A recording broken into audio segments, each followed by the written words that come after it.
Good evening, everyone. Welcome here. We are here for the 19th season in LFM. Welcome, everybody. I'm Chris Romano, and we are here for the Pro Series brought to you by CaseKing.de. New season, and this means hard reset for everyone from the past season. Also, new graphics, as you can see, and a couple of new partners that joined in the LFM community. We are tonight in Watkins Glen, this track famous, well, also because of the 70s, especially because it was a Formula 1 location in 1976 to 1980, but more lately because of its NASCAR, using the shorter layout, and with IMSA, with the WeatherTech Sports Car Championship that comes here every year, and especially this year it was a very nice race, the 6 Hour of the Glen that just happened some weeks ago during June Endurance, which so 3 endurance races, quite important, 324 hours in the span of only 3 weeks, hopefully never again, because it was logistically a nightmare, but there was also the 6 Hour of the Glen, but also, as I said, there is the NASCAR Cup Series that comes here every year, which last year saw Chris Buescher winning just in front of Shane Gisbergen. But anyway, this is way off topic. We are here tonight for the GT3s, we are here tonight for the Pro Series, and we are here tonight for something different from the usual. As you can see, the Pro calendar here starts with Watkins Glen and ends with the Nordschleife. But you can see the slight difference in the format. Now it's only the 20 plus 40 minutes race with a reverse the top 15 in the second race compared to the first one. We are going to end the championship in the 25th of September. Obviously the GT3s, obviously. But the Nordschleife race will be a 90-minute only race. And it's essentially making it an endurance round. But it's going to be quite interesting this season. Very, very interesting.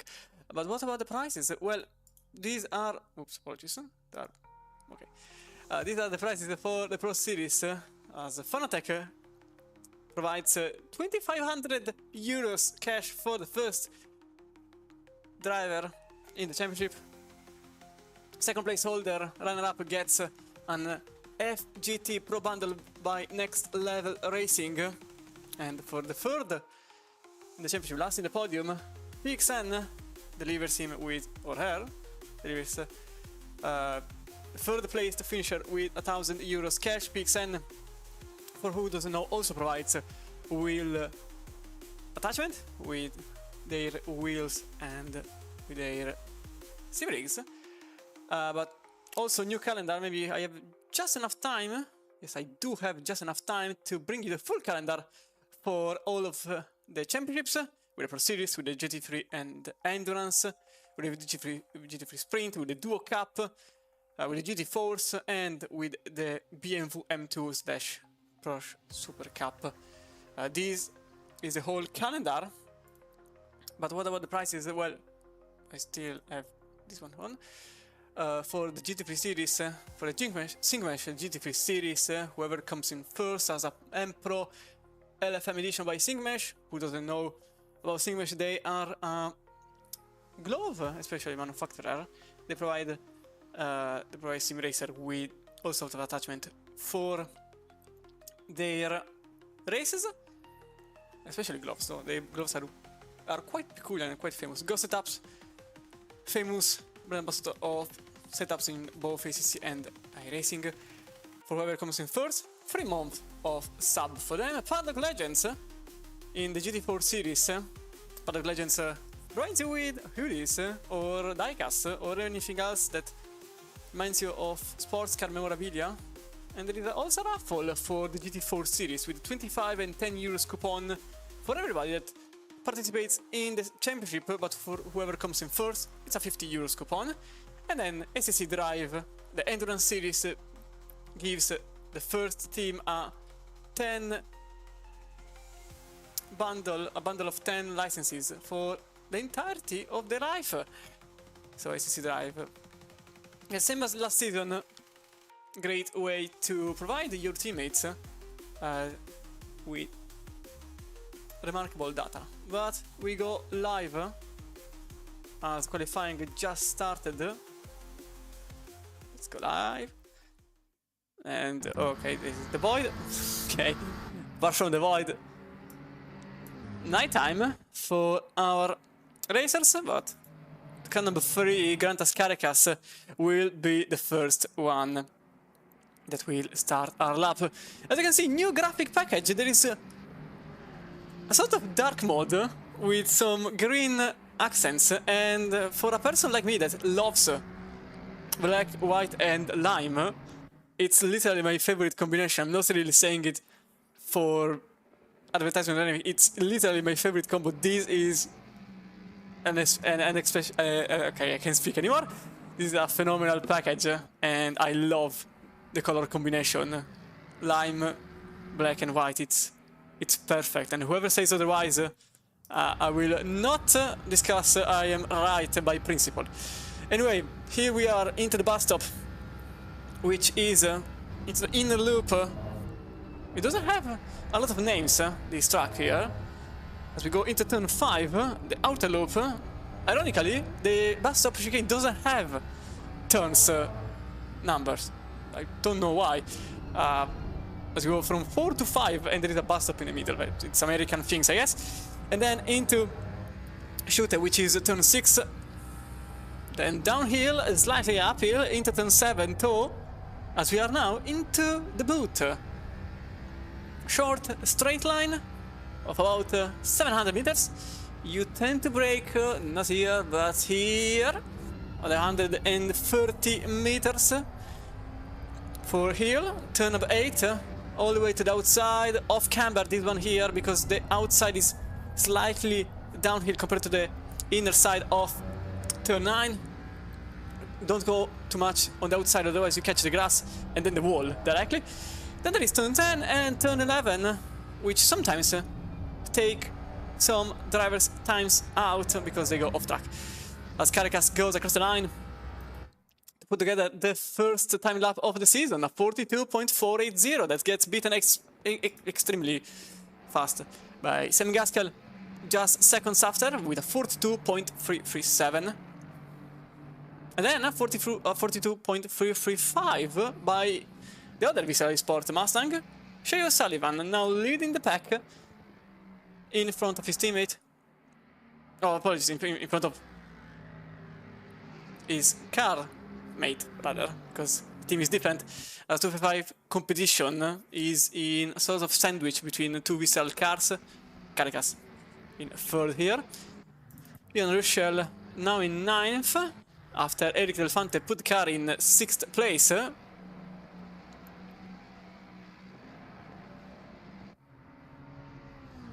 Laura team, and in a Mustang. I'm quite surprised, as he has been in a Honda NSX.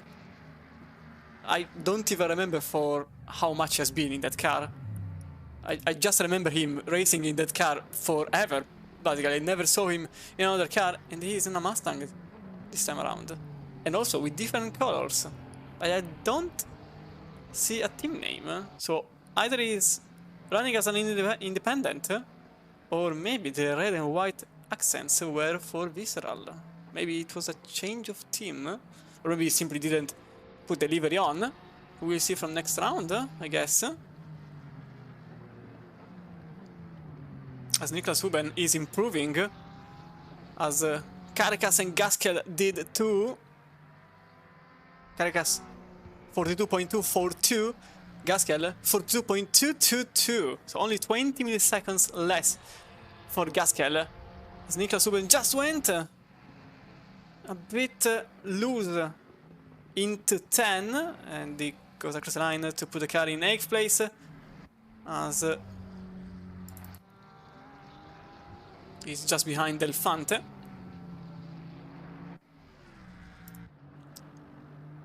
With Dimitri Panarin that put the car in 15th place, just in front of Matis Krusche for Fischer Racing Esports. As you can see, the car in 17th jumps into 12th place. The purple and black colors. And not really a surprise to see these names up here. Gaskell leading the pack by 20 milliseconds only, because Caricas is just behind in the other Visceral Esports. As Shea O'Sullivan is now in third. He was early on in first place with a 42.5, with a 42.3, 37, as his last lap was a 42.507. Josh Booby still here on the boot, as he is in fifth behind Philippe Minard. That's set at 42.3 the last lap. He is 7 seconds up front, so if any improvement comes from Minard, Booby will have to beat it, as he seems to be doing already 2 times less, now 3 times less on himself. As Minard goes across the line to submit a 42.4, and Booby goes across the finish line to submit a third time. The standing 42.332, only 3 milliseconds in front of Shea O'Sullivan, so it's 255 Visceral, 255 Visceral, 255. It's quite a combination there. Axel Ramone is then in 6th for Applied Esports team, and Eric Delfante comes across the line, and he is now in 6th place in his new car. Tobias Gronwald is improving by quite a good chunk. He's in the last sector into turn 9. Go over the curb. He nearly put the car into the wall. Just okay. That was off. I think that was off track. Yeah, that was definitely off track. So I think he slowed down a bit.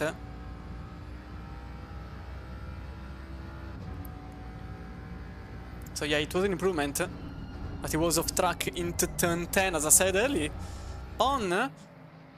Turn 10 is quite tricky, not because it's difficult per se, but mostly because if you go wide, oh, there was a contact there, I think, between 2 cars. If you go wide, you get the lap invalidated, and well, get across the line with nothing in your hands. Nier Kasaf for Master Race Car. Car number 17, currently 26th, but about to improve by a whole 7/10 of a second. No, wait. 10ths of a second. Okay, 7.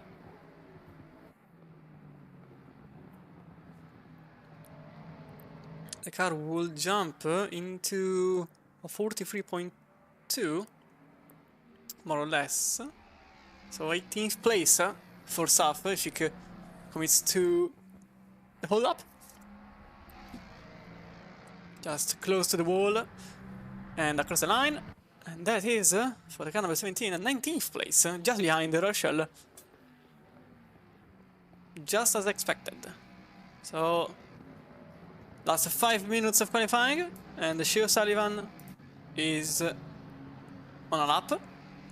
Just now starting his own lap for Visceral Esports. Hope everybody is liking this new package of the graphics. There's a yellow flag. There is a 28 and 13th. And 13th that were slow on track. Shea O'Sullivan is improving quite a bit, going over the curb into the bus stop chicane. There is also Grantas Caricas barrel in front that is also committed to his qualifying lap. He's trying to give everything, even because only 4 minutes remain, and a lap here is just less than 2 minutes. So as it stands, they have about 2 to 3 laps, depending on when they go across the start-finish line. Some drivers are very close to the edge of that time.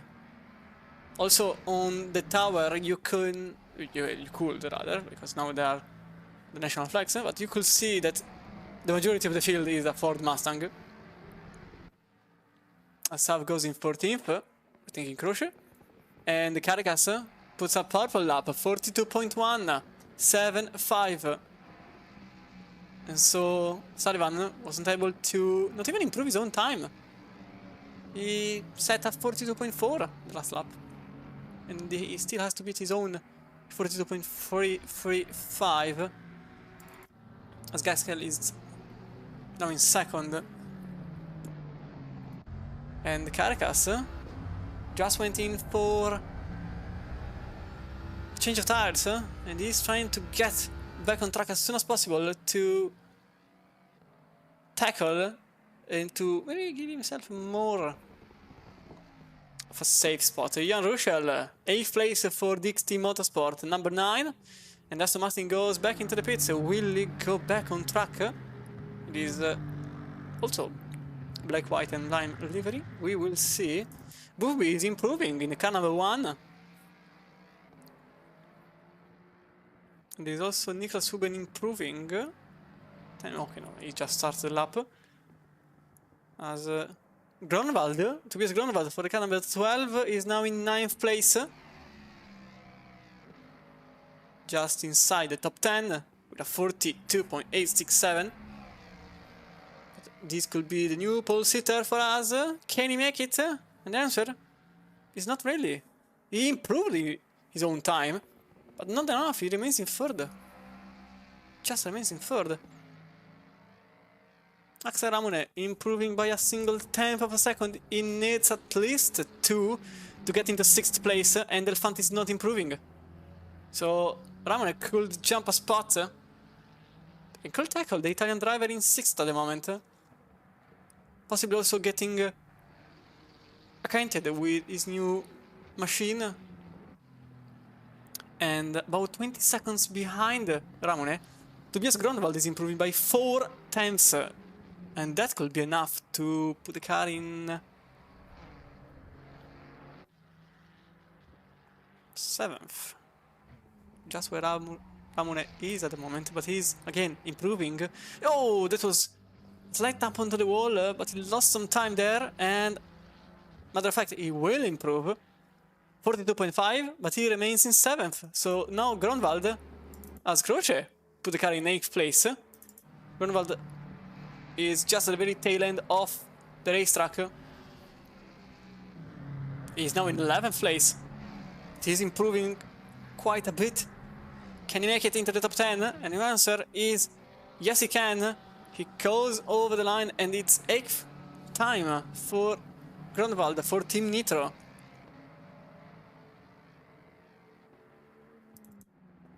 Minar still trying to improve. He set 2.3 at the very first lap, and he was never able to improve it until now, where he has a single tenth of a second at the very final corner, and he improves. He goes in third. So car number 6 is down in 3rd place, and Shea Sullivan remains in 5th. He did improve, but it was not enough. He remains in 5th place. And many drivers now into the pits. You can see they're into the pits because there is a little blue triangle on the name. Not many drivers are improving. Delfante goes out of track, and this dooms his final attempt. So it's 6th place for the Italian driver.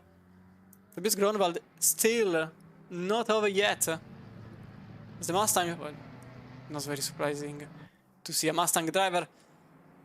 As Team Nitro driver number 12, again in the very final corners, he still has a 10th, and that could be enough to put the car in 8th, maybe even 7th. As Wagner has a 42.5 across the line, and it's 7th place for Gronwald. He improved from 11th about 2 laps ago to 7th, just at the edge of the top 6, about 40 milliseconds behind the Italian. And Antonin Meyers still trying to improve. He is improving by 1.3 seconds. He needs 2 seconds to get close to Burman in 28th. And Wojtek Neuwirth in 14th for Aston Martin Enjoyers.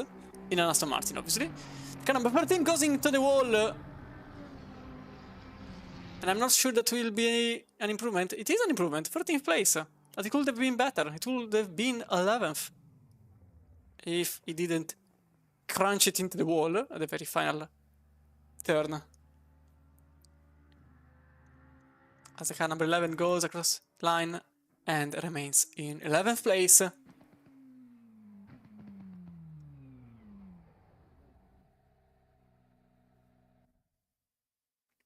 As it's now time for the formation. Well, not really time for the formation lap. I just want to wait some time to get qualifying results in.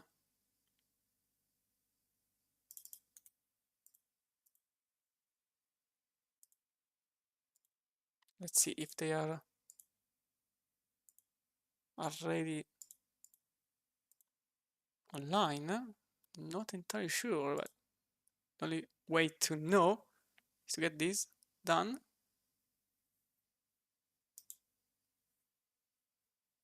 They are already on. So let me get into here. And I can finally do the usual grid walk for the next 3 minutes. On top of everybody else, it is Grantas Carikas in the car number 3. Visceral Esports.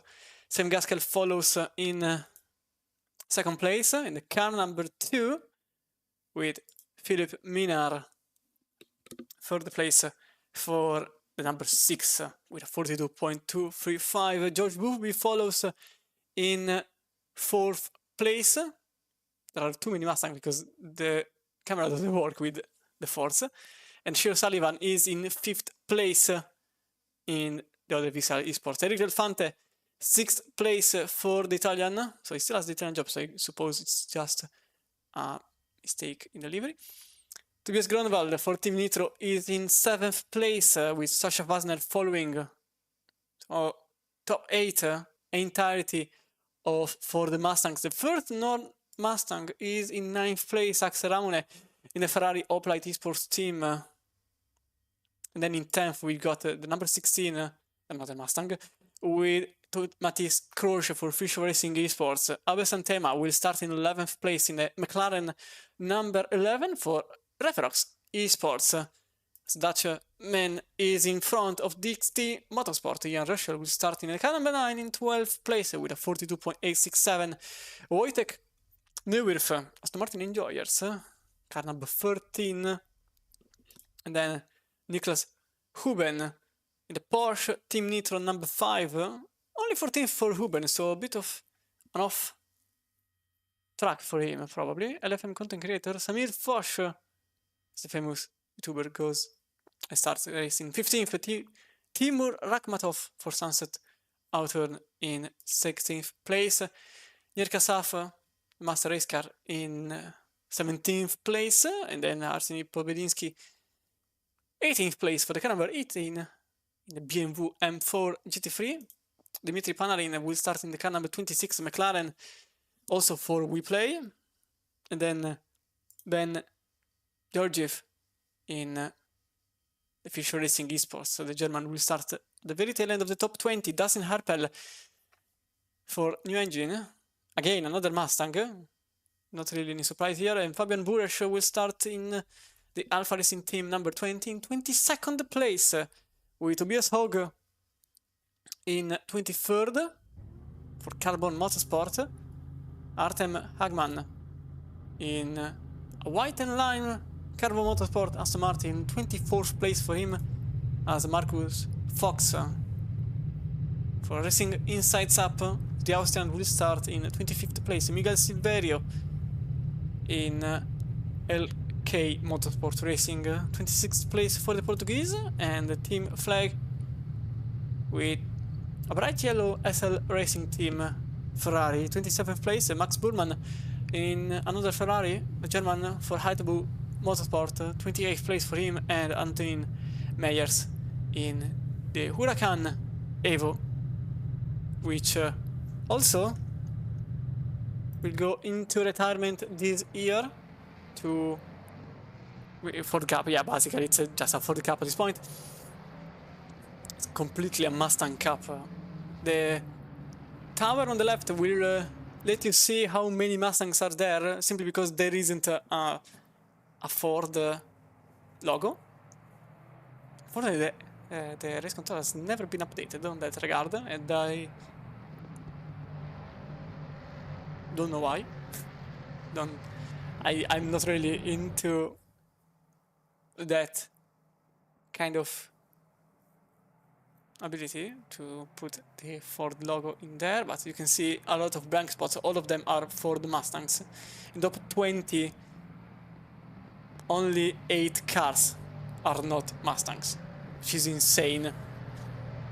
And in the top 10, only 2 cars are not Mustangs. And in the top 8, literally 0 are not Mustangs. So I guess there is a slight preference, but for the next 20 minutes, I remember 20 minutes only, and the points are 40% of the usual.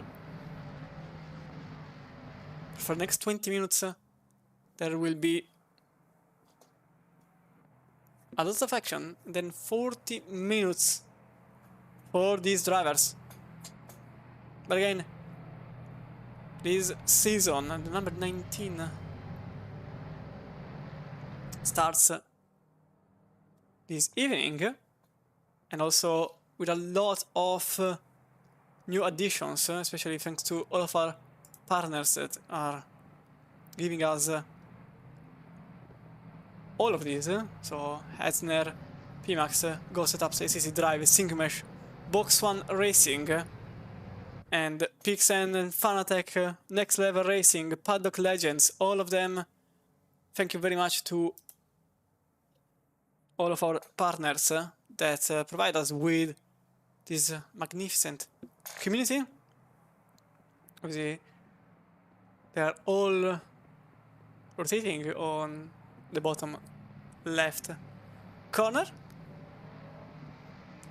But he started the Mustang Cup knock.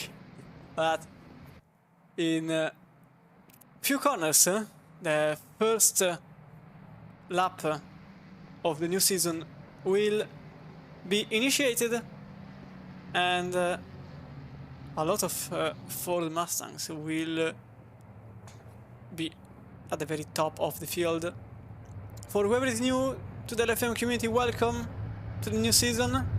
And the number on the left are representing the strength of the driver compared to the strength of the field. So whoever has the number 1 should theoretically be the strongest driver of them all. Quite a surprise to see, for example, Grunwald in 7th with his number 12. And for example, Huben with his number 5 in 14th. But we are now seconds away from the start of season number 19 for Katekind.de Pro Series and for Low Fuel Motorsport. Here starts the Pro Series with a very nice start there by Caracas, trying to take the inside line, and he does so. He remains in first place. Sam Gaskell follows with Philip Binar behind, and there is a side-by-side between Shea Sullivan. Oh, there is car wide there. I don't know who. I think that was Niklas Huber. Yeah, that was Niklas Huber. And Axel Ramon and Matis Kroos also making contact with each other. Side-by-side there between Sasha Wagner and Axel Ramon. Now into the very initial part of the straight here, but there is also quite a peculiar action there between Gaskell and Minar, with Buffy also taking advantage of the Mustang in front of him. That's number 1 that remains in 4th. Shea Sullivan jumped the curb, nearly loses the rear of the race car, and he is now in 7th place, getting overtaken by Grunwald and Delfante, and also nearly by Wasner behind in the number 10, and that's Axel Ramone going from the outside, trying to take the position out of Sasha Wasner. He does so for a brief moment, and then he goes back behind the Mustang in front of him. It's literally David against Goliath here for the Ferrari driver. That is against a field of Mustangs for a good reason. Probably the Mustang is being chosen here, but he still doesn't give up and he remains in his Ferrari from last season. Ian Russell there on the outside, battling with the Porsche of Niklas Huber, now in 12th place, and there was a Ferrari going very much on the attack behind. I think that was... yeah, that was Timur Rakhmatov going on the inside of the Aston Martin Enjoyer in the car number 14th, nearly... oh, there is a contact actually between the two, with the Mustang, with the apologies, with Aston Martin nearly going into the wall, and now Wojtek Newworth is in 16th place, as there is also a battle behind. That is Gorgiev and Povidinsky battling for position, with Gorgiev getting 18th place out of it. Now everyone in a single file up until this position here, 18th, because you can see the BMW going back into the inside, into turn 1. There is a slight tap, I think, between the two cars, but the Mustang remains in front, and that's still 18th place for the car number 29, with Povidinsky behind, following in 19th place. And there is also Dimitri Panarin and Fabian Buresh and Dustin Harper behind, battling for 21st place.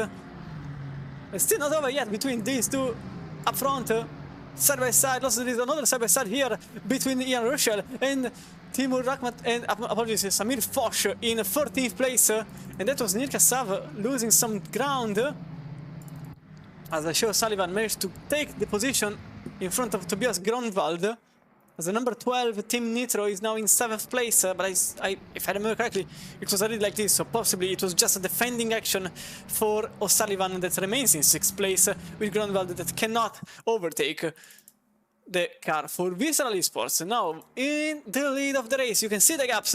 There are no gaps. It's Caracas in front of the whole train of cars that goes all the way to 29th place. There aren't many temps distancing drivers. Actually, there to see the first second between two drivers, we have to get into actually 5th place, because O'Sullivan lost some time, and then between actually nobody else. Oh no, okay, there's Samir Foch and Niklas Huben have 1.1 seconds of disadvantage from one another. Philip Minar, fastest car on track at the moment, just behind his own teammate. That's car number 6 for us, that is in 4th place, behind his teammate Sam Gaskell in 2nd place, and then Garantas Caracas in the lead of the race. Josh Wolfe follows another 7 temps behind, and Eric Infante completes your top 5. Back behind in 8th place, there is a battle between Sasha Fasner and Tobias Grunwald. The car in 7th place is defending inside into the bus stop. Will it be enough to remain in 7th position? And doesn't. He actually loses the position even before the bus stop chicane, with Sasha Fasner going slightly wide. And that's 7th place though for Wasner, who now for LFM Esports sits in 7th place. Remember, Grunwald was about to become the 6th placed Mustang, but he didn't complete the pass, and just a lap after, he lost the position on Wasner. Crush behind in the Future Racing Esports is just following, and Axel Ramone is at the very tail end of the top 10. The first 9 cars are all Mustangs, and I do expect a huge BOP. I would be surprised to see a Planet being strapped to the rear of the American car for the next round, much like it happens in WEC. Grunwald still here, barely behind car number 10, who is now losing a massive amount of time. Look at this, 1.8 seconds between O'Sullivan and Fasner. It was mere temps the lap earlier, as Caracas is now the fastest car of the circuit with a 42.507.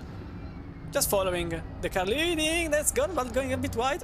That's a bit optimistic. Grunwald went very much wide there into turn 1, and now he has to defend against Matthias Krosche and Axel Ramone. Both of them are very happy to take advantage of the situation without really asking for it. although not his crush here. He's bump drafting his fellow Mustang driver. And possibly knowing that going for an overtake will be a huge loss of time, even because only 14 minutes remain. So no time to spare here for our drivers. Just behind Arseny Pobedinski, 19th place, barely behind. Oh, there is a car off. It's Miguel Silverio. Lost 2 places in the Aston Martin.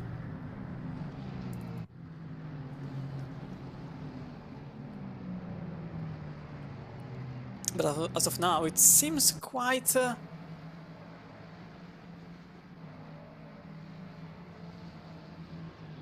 normal. It doesn't seem to the mayhem I expected, because there is basically a single line that spans from first to, well, now 5th, as O'Sullivan is a 2.5 behind Delfante. Scaricas is again the fastest track on the American circuit with a 42.4, and Minard follows as he lost a 10.5. But this could be a good opportunity for Gaskell in the 255 competition against Visceral Esports. So battle against teams, and Caricas has to defend without any help from anyone in front. He is defending without slipstream, differently from Eddie Mariuels that can eventually defend thanks to some slipstream from the car ahead. Although many are starting to get gapped. For example, Shea O'Sullivan is a 2.5 behind Delfante, and Wasner is another 2.3 seconds behind. The pack here is quite dense, with Grunwald behind Wasner and defending against Kroesche. Scaricas is creating gap now because Gaskell is losing some time. He lost 2 temps for I suspect a mistake in the boot, just when I wasn't watching his car. Scaricas has a track limit violation now, as he went wide into turn 10 and lost some time on Gaskell, who is now 3 temps behind the leader. Kroesche now losing slipstream from Grunwald in 8th, leaving Graune with a good possibility to make up a place. So let's see what's happening in front. Some Gaskell and Grantas Caricas still one after the other in first and second. Philip Minard is just following 7 temps behind, but there is not enough space to fit a car on the inside, and he remains behind in the bus stop and has to follow in dirty air, and in dirty air you tend to lose some time. The British driver is trying the best possible course of action, but with 50% of the race gone, he still is in second place, and Minard is getting closer. Now only 4 temps behind the Gaskell, with again 50% of the race remaining. Look at the train formed behind Wasner, as he is losing time from O'Sullivan. 50% of the race done, and this is quite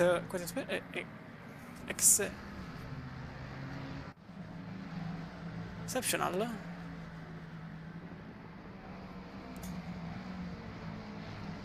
Three seconds from O'Sullivan. Wasner is bleeding time from the car in front. O'Sullivan's last lap was 2.8. Wasner's last time around 3.0. But this was his best lap. and it still was a loss of time. Meanwhile here, it's not a two dogs fight anymore, it's a three-way fight now. This time Caracas defends the inside and doesn't give the number 2 the opportunity to strike. And Minar behind is probably thinking about his teammate in front. Probably Minar could start to think that he is quicker than Gaskell. But I don't think the British driver will let the South African pass through so easily as a save of track. And there is a loss of place for South. Okay, 2 places being lost there from the Mustang number 17. Which then becomes again 1 after the BMW went wide into the over the marbles and lost a good chunk of time. Pobedinski now back in 19th place. With Panarin very keen on making the overtake on Pobedinski. The McLaren, but still sitting behind in 20th place out of 29 drivers. Now the laps are starting to be slower. 2.8 for Caracas, 2.9 for Gaskell and Minar, 2.5 for Boothby. What? 2.5 for Boothby and his personal best. So scratch everything I said, I guess, because Boothby is gaining again. He just set his fastest lap so far. 2.5, 2.7 for Delfante, 2.7 for Sullivan, 3.2 for Wasner. Another half second being lost.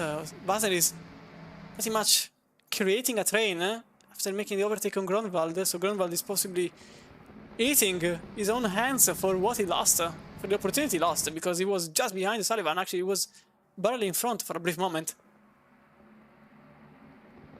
And now, Grunwald is struggling in 8th place. So I think it's also important to put this one here.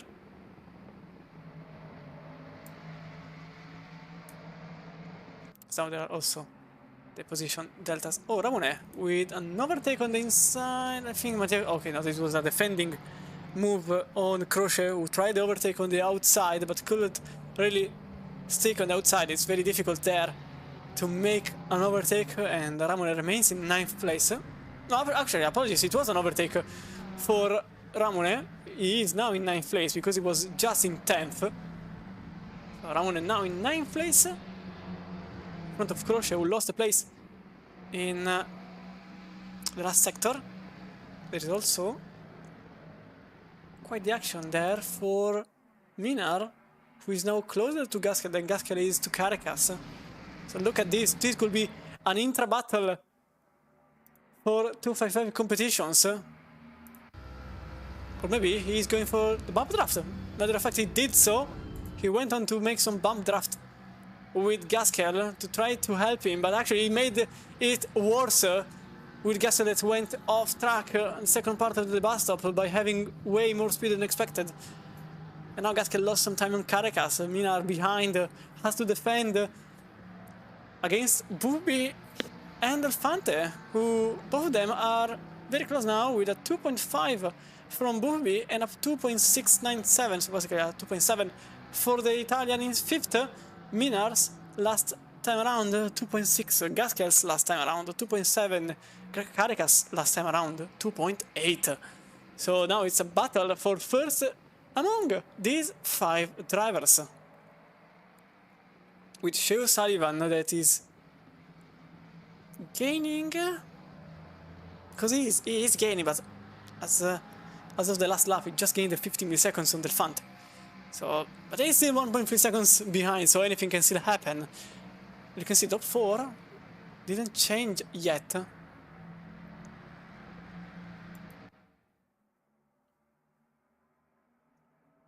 So 2.9, 3.0, 3.0, 3.1, 2.9, 2.6 for Sullivan. So he is starting to gain again.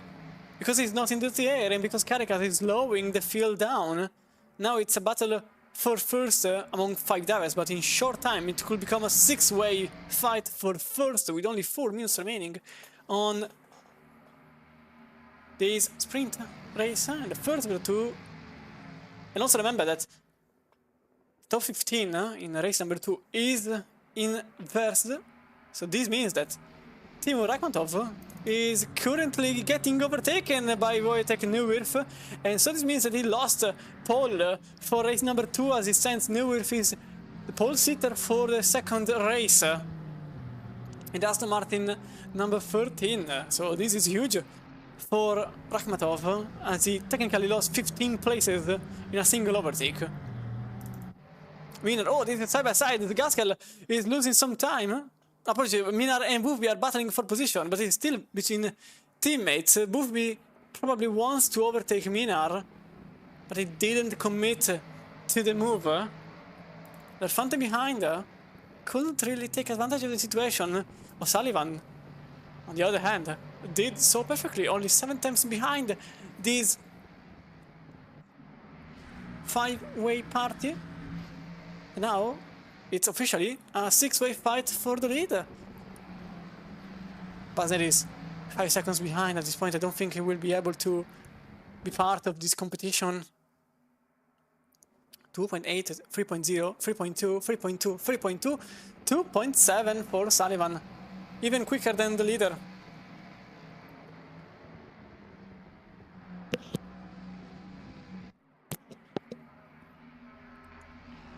Up. Position.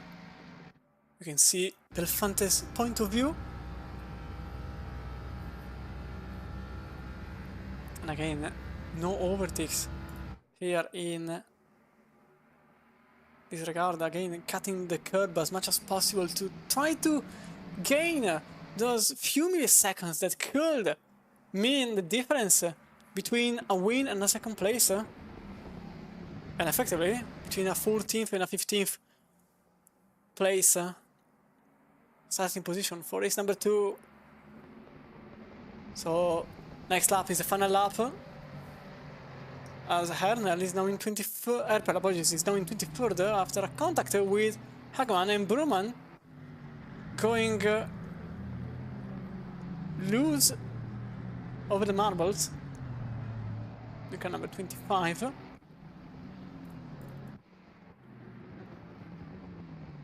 They could still try to take the position out of Boothby.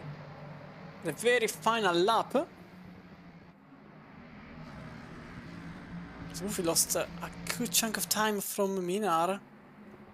So he went from going for an overtake on his teammate to having to defend against the 5th placed car. And white flag for the entirety of the field. Only 1 lap to go, and so this means this is the last time to make a move for Gaskell and company. And maybe it could happen. Maybe it could happen here. You can see already Gargas defending inside. Gaskell tried to get even on the inner inside, which wasn't really there, but he has to remain behind. He can't really do anything. He needed more speed against the car that has the most speed. So this 6-way fight remains as it is for now. Still half a track to go. The car number 7 in 6th. That can't really lose anything, as Basner is 5 seconds behind, so he can go for a dangerous move compared to the rest of the top 5. Right, so possibly this means that Gaskell accepted his fate. He knows that he cannot make any move, and he will probably remain in 2nd. But this was a mistake by Caracas.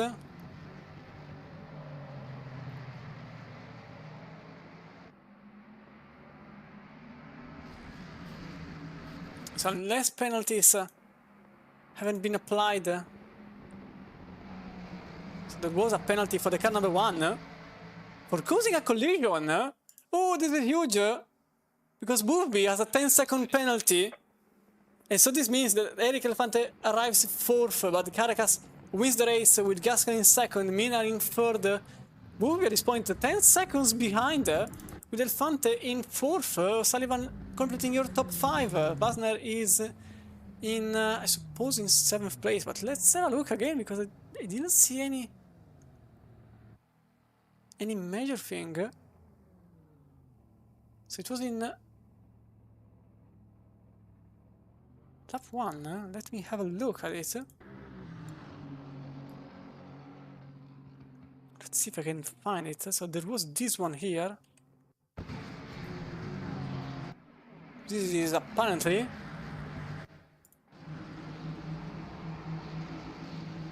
the incriminating footage for a 10-second penalty on Boothby. Oh yeah, there was a contact. Oh yeah, and it was the car that went wide, so this is why there has been a 10-second time penalty.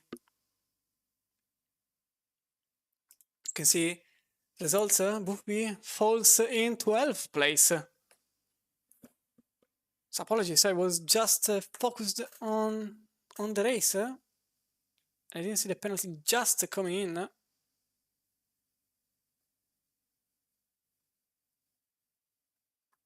Short time ago. And the results are in. So Caracas, Gaskel, Minard, Delfante, O'Sullivan in the top 5 with Wasner, Gronwald, Ramone, Croce and Santema completing your top 10, with Boothby losing 11th place and getting in 12th by 11 milliseconds only. And Neuwirth will be your leader, rather your pole sitter in race number 1. To go here for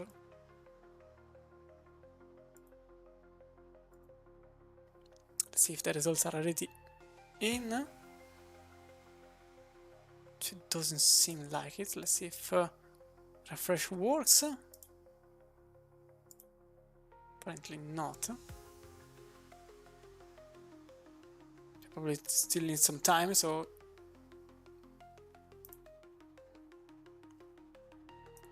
let's see if I can. Well, first of all, I just need to get back on the second race. The 7 that opens in 5 minutes time, so there is still a good chunk of time to talk about the race. So yeah, that was a 10-second time penalty for a contact. And that was for the contact with, let me give you a bit, so it was against the car number 7. Not sure why the standings are not appearing.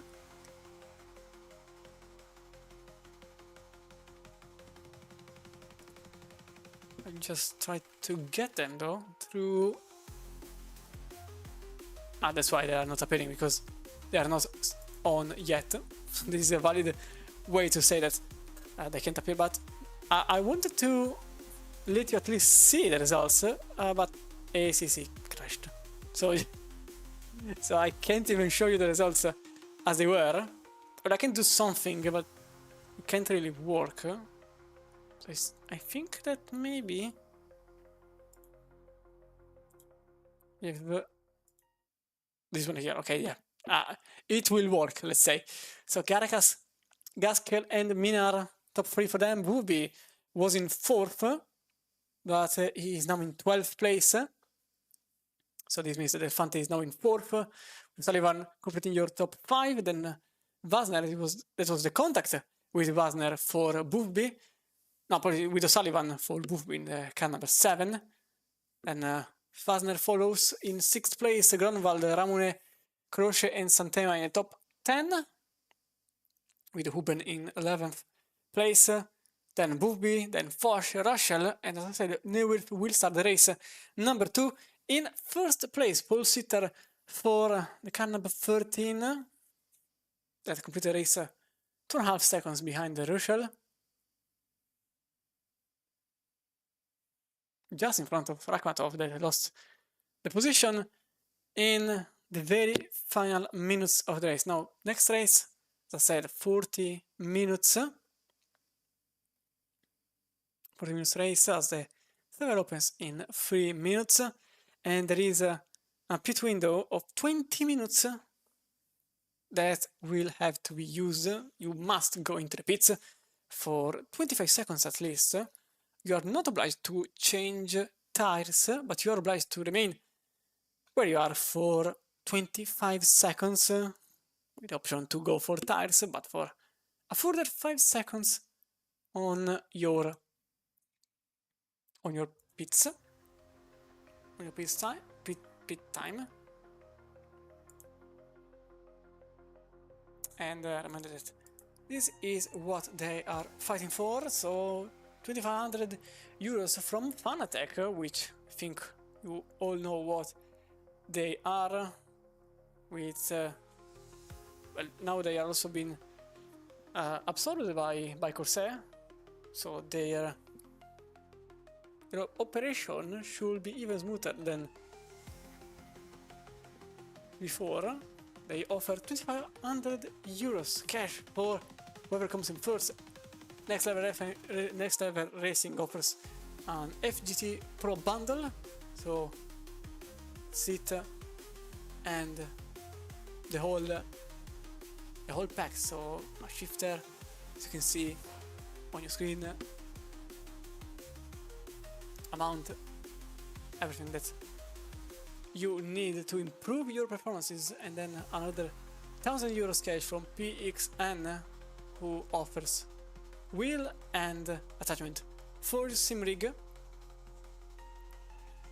And next race in the calendar is Silverstone, so it's going to be completely different from Watkins Glen. I hope for more variety of cars in that regard, but the most important race for me is going to be Monza, because it's just going to be an overtaking fest with anybody that will be able to overtake each other, and there I suppose there will be also a Mustang party, considering the car's proficiency in the straight line speed. This is the calendar for the rest of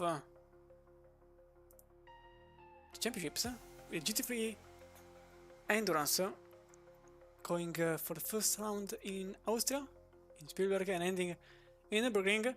The sprint, 25 minutes only, completely starting the race, starting the championship rather, with the Silverstone race and ending it in Watkins Glen, with the Duo Cup with the GT3 and GT4 that starts in Nürburgring for the multi-class and goes on for the duo in Monza, alternating the two championships, with then the GT4 Cup starting at the Nordschleife and ending in Spielberg, and the M2 and Porsche Cup starting at Bathurst and ending at Alto Park, even here with the two series alternating each other. And these are the prices for all of the series.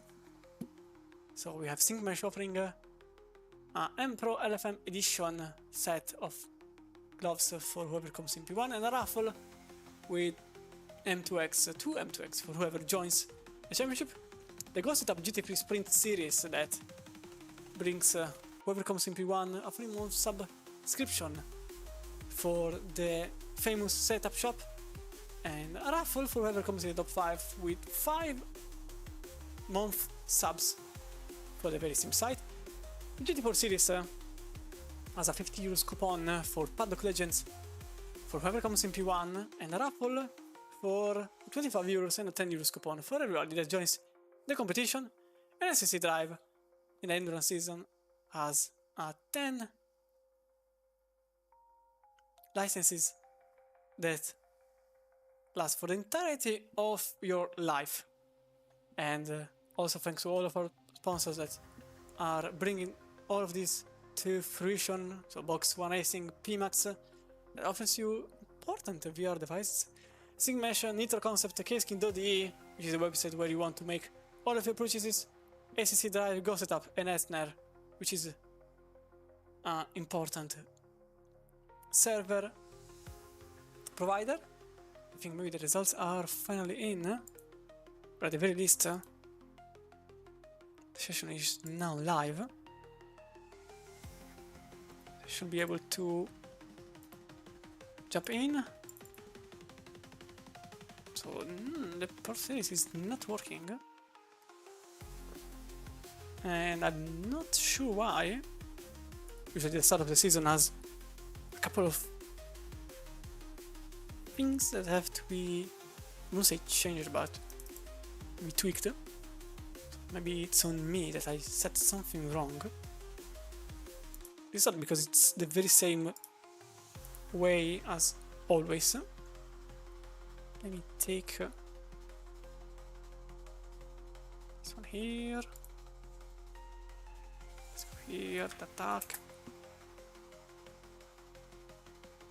Split. Number 1. And we are here for the field practice. Yes, it all works. Fantastic stuff. Just in time. Well, just in time, I still have about 3 minutes of time. And you still have also 3 minutes of time.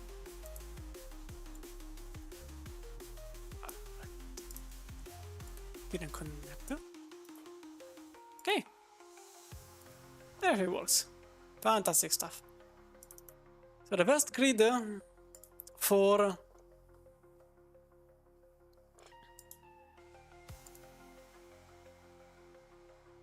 okay, so now it works.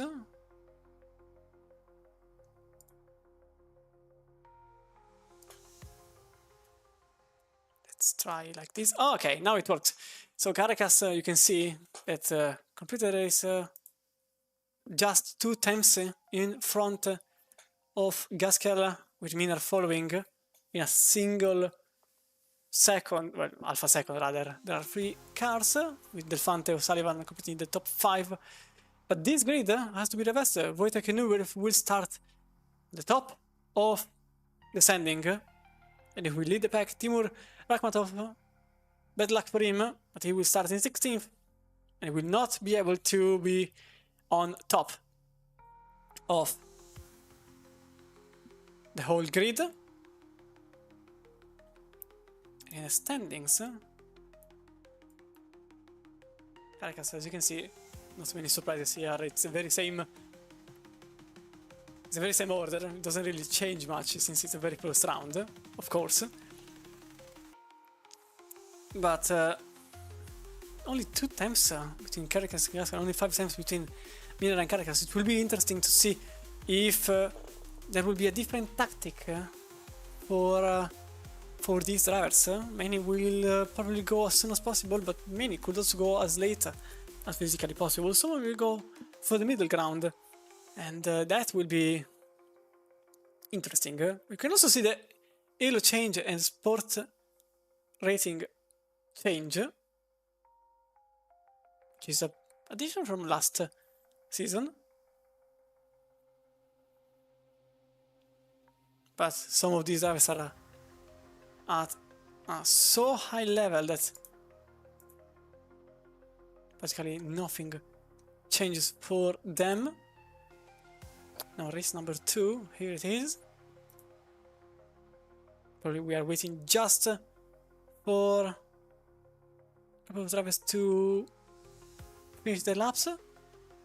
As the pre-practice comes to an end, there are still a couple of cars that have to complete their lap.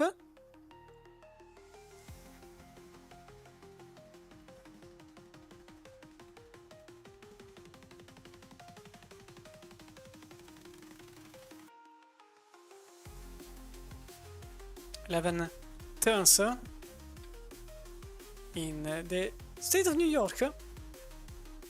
Watkins is also in a fantastic place, because I saw some photos from around the track, and it's marvelous. It's a beautiful place,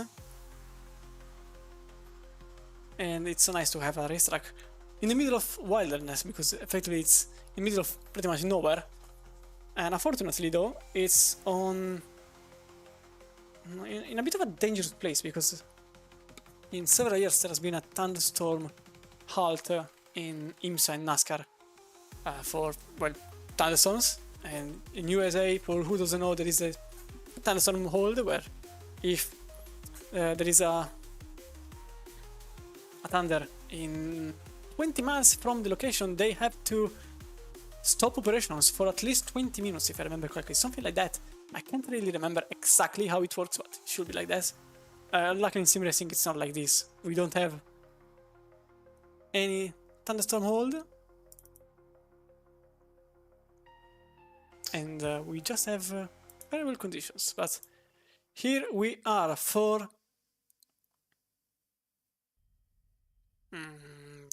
not this one here. Okay, maybe it still has to update itself. Maybe it just doesn't like it. The fact that it's a second race with a different grid.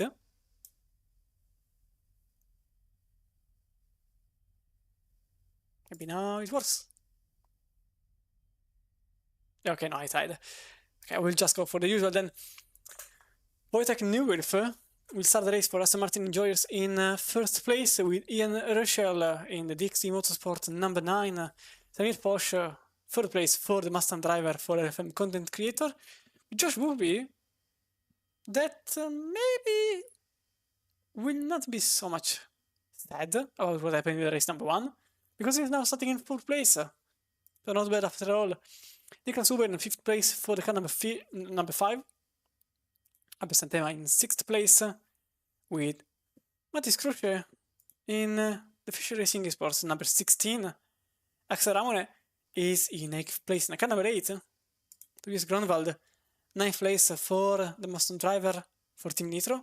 Sasha Wasner in 10th place, with Shea O'Sullivan in 11th place. Eric Elefante will start race in 12th, with Philip Minar in the 255 competition in 14th place. Gaskell, Simon Gaskell will start the race in 14th, with Grant Skarikas completing the top 15, who won the race, but he will start at the very tail end of the top 15. Timo Rakhmatov, who unfortunately didn't make it into the top 15, will start in 16th place. Then Georgiev, 17th behind him, and Nir Kasaf will start in 18th place. Arseny Pobedinsky, 19th place for the number 18 BMW, with Dmitry Panarin in the McLaren number 26. Fabian Buresh for Alfa Racing Team in 21st place, with Dustin Herpel in 22nd place. Artem Agman in 23rd for Carbon Motorsport, and Max Burman in 24th place. Tobias Hogg will start the race in 25th place. 26th for Marcus Fox for Racing Insights Up. Anthony Meyers, 27th place for the Lamborghini driver, with Miguel Silverio in 28th, and Tim Flag in the Bright Lime Ferrari in last place, in 29th place overall. And in 30 seconds we will start the race. 30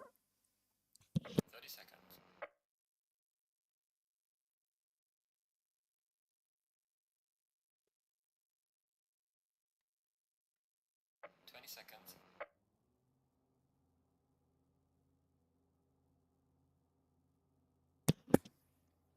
Just at a bit far. 10 seconds. Pit stop to get some water, because I'm... well, you could hear my voice cracking a bit. Not sure why. But now 40 minutes to go to get to the very end of the evening. So we expect to end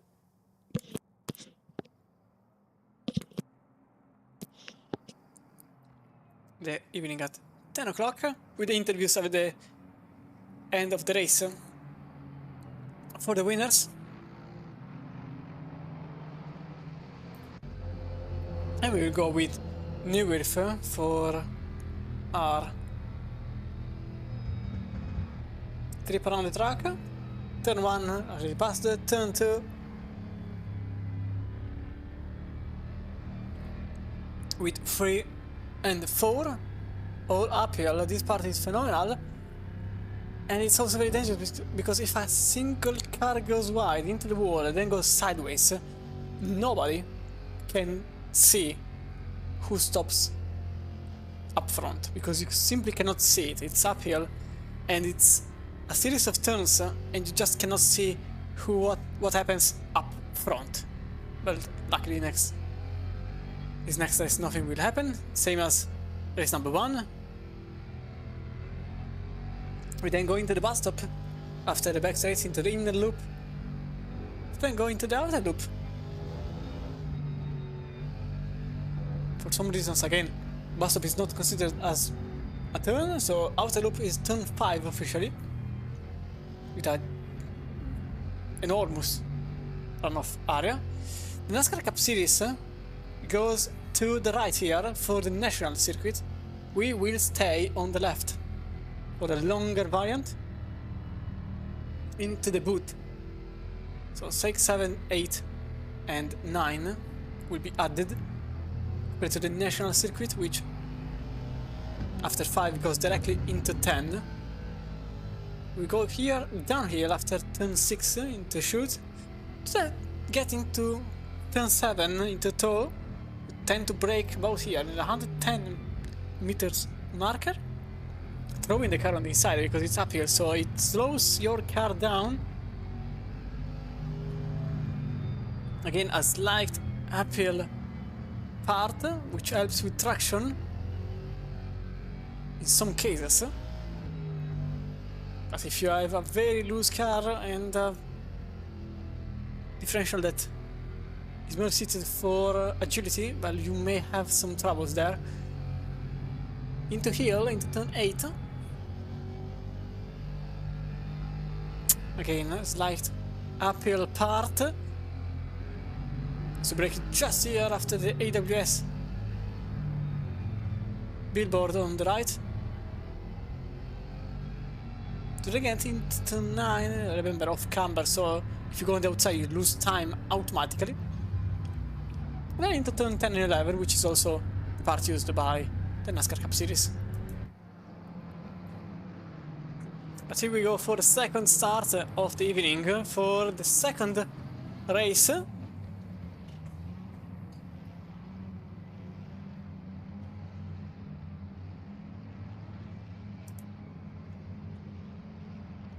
And in 40 minutes time we will see who has the better points for this round. So here we go for the second start of the evening, for 40 minutes this round, around the Glen. And green light, and away we go with a nice start there by the Porsche. It was amazing how Ruben already closed the gap to the cars in front. Actually, he goes on the inside, very wide, in turn 1. Can it be a double overtake for the Porsche driver? It is indeed a double overtake. Nico Subo is now in 3rd place, up from 5th place. Oh, there is a huge pack of cars here. Look at this. May happen as the McLaren gets a slight tap from behind. That was the Ferrari giving a gentle tap, and there is also a Mustang going. Oh, there is a car slightly loose on the rear, and there's a car into the grass. That was the best Kevin has impression from, I think it was. Oh, there is a contact and there's a car off, and that was a Sullivan off track, and I think into the wall, as Axel Ramon lost an enormous amount of time after going into the curb, into the marbles in turn 5. And he lost, I think, about 10 places. I know there is another car into the grass. It's a Ferrari. That was Rakhmatov in 16th. Who also has to defend against Sav, who went on to make another place, but didn't score the position there. Obviously, mayhem had to happen, and we already lost one of the important cars. Shea Sullivan, 29th place at the moment. We'll see the incident after things have calmed down a bit. So Mina now 11th place, just behind the Fante, and Caracas still in 14th place, as he started in 15th. So Ramone was the one that lost the most positions here, apart from O'Sullivan, obviously, who is now in 29th, so completely off the chart. Booby, 4th place, so he's not really having a bad time, about to overtake Niklas Uben, who made an extremely good start. Lost the car in the middle of the straight, nearly lost the race altogether, but he's still in 3rd from 5th. As Josh Booby goes into the inside line and makes the overtake even before approaching the straight. This is how good the Mustang is on a straight line. And there is more mayhem behind. That's Grunwald about to approach the McLaren that goes into the grass. That's Santema going into the grass. Oh, that's also Grunwald going into the grass and into the marbles.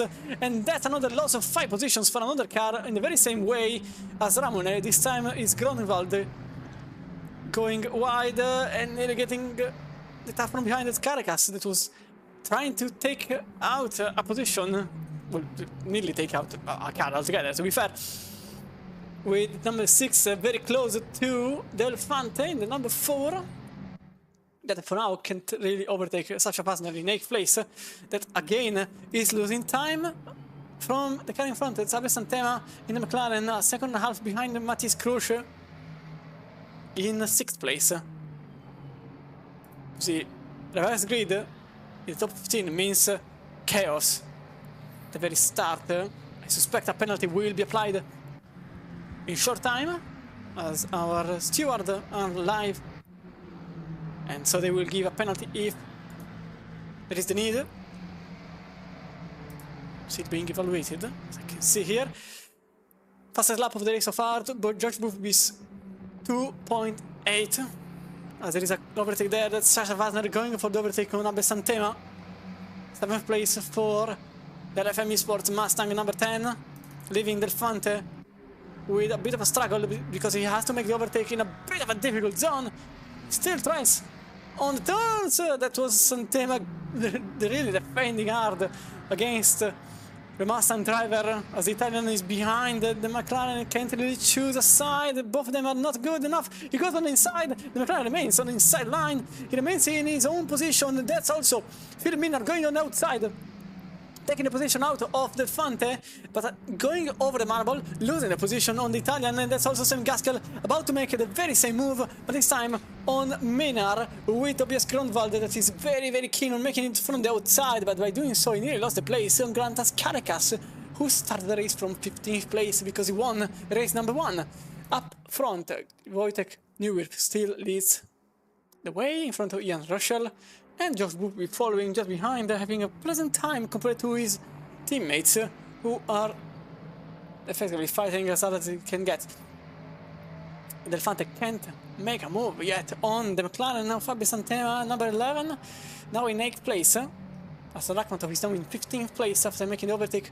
Oh no, that's a cut-off! That's Bobinski, apologies, in the middle of the racetrack. Oh, and there is a contact. That was a McLaren. That was Dimitri Panarin colliding with number 18.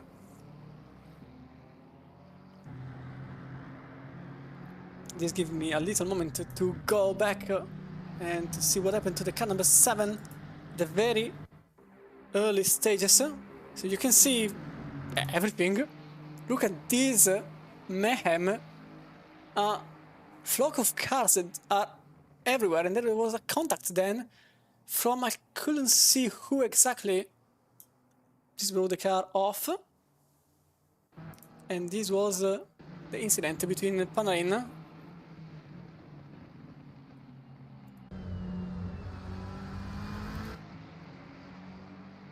and number 18. Unfortunately, just collided with number 18, and this was the reason for it.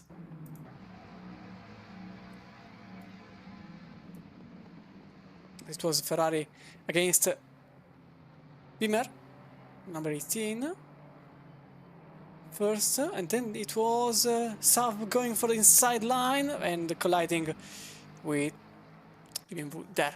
Meanwhile, another car off. This time it's again Nerka Saab, and a lot of cars getting involved here. Oh, there's another crash just in front. A lot of cars are currently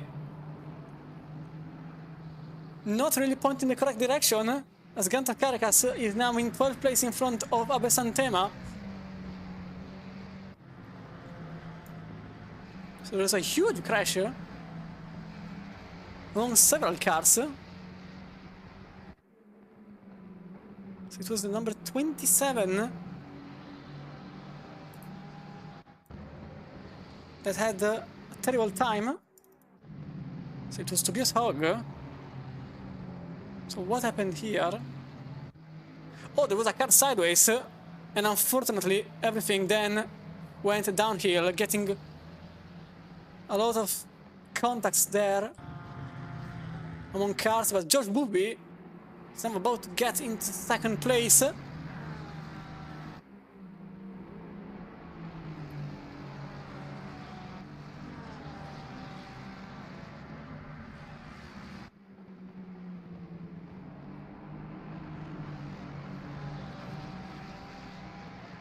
I'd like to see Hogg's incident, but from the cockpit view, as I couldn't really see what was happening from the outside the camera. But for now, we'll stay with this fight, as Vassner, Delphante, Minar, and Gaskell are all behind the 7th placed car. Again, losing some time from the car in front. It's the very same script as race number 1, with Vassner creating another train. Time on Mattia Croce. Oh, Matis Croce, apologies. So let's see if there was any penalty being applied. It was a 15-second time penalty for car number 12. So we have our culprit. It was Tobias Gronwald, the 15-second time penalty for Gronwald for the collision with O'Sullivan that was sent into the Shadow Realm. Skaskell's lap time is currently on. Never mind. Caracas set the fastest lap with a 42.615. He's in 12th at the moment, but effectively in 11th. Josh Booby is about to make a place. He goes on the left side and he goes deep on the brakes. Little contact with Aston Martin. That's second place. Maybe. No, it is second place for Booby in front of Wojtek Nieuwelf.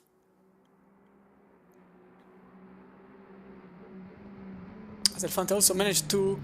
No, apologies, he didn't manage to take the position out of Vassner. It was Caracas in front of Gronwald. The change of position, so now Caracas is in 11th place physically, not technically anymore. Apparently this was the only penalty so far. Still, there are some contacts and incidents that have been investigated. Computer is now open for 20 minutes time. So we'll see who will undercut and who will remain out on track. Nicolas Huben, with his impressive start, is now in 4th and could become 3rd by the end of the next lap. Nobody went in. There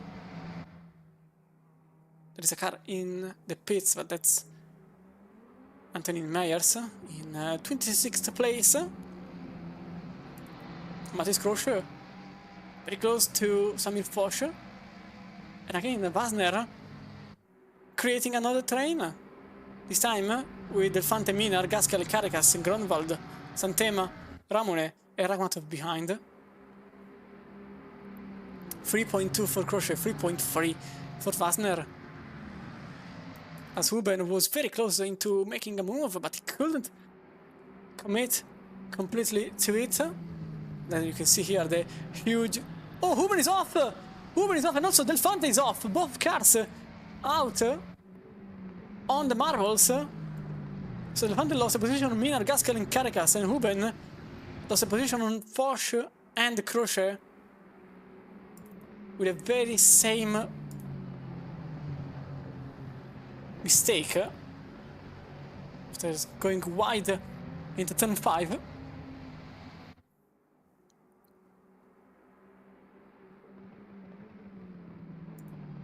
This leaves us with this battle for the lead, with George Booby very, very close to Jan Ruschel for DXT Motorsport.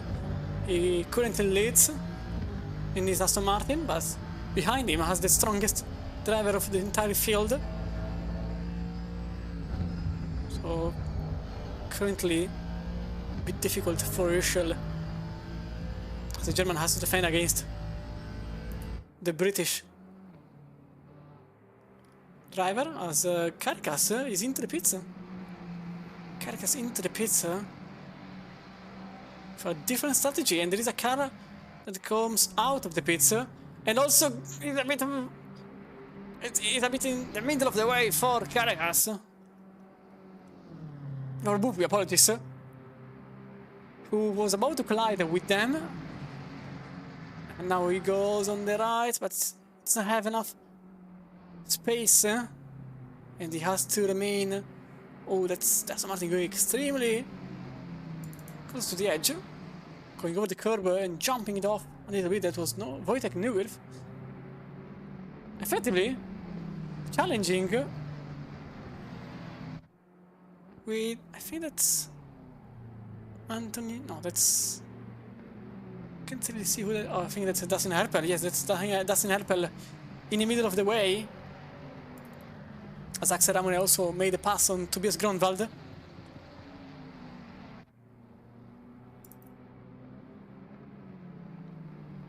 As I said, George Bupi here still trying to make up a position, but he's not really doing it so easily. I thought there was an easier time for Bupi. As it stands, he still is behind, and it's not okay. That's why he was still behind, because he went into the pit. So now Neuwirth is in second place, and Forsch follows, and this, a lot of drivers actually into the pits. Minar, Gaskell and Elefante all into the pits, but this gives me a good opportunity to bring back what happened early on.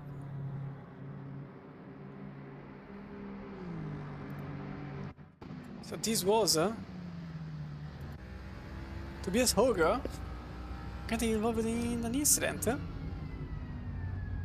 So let's see what happened. Oh, there was a crash in front, and unfortunately Hoger was just in the middle of it all. Yeah, that's a huge accident for the Mustang driver. Oh, what happened here? Grönwald is into the bias. What just happened to Tobias Grönwald?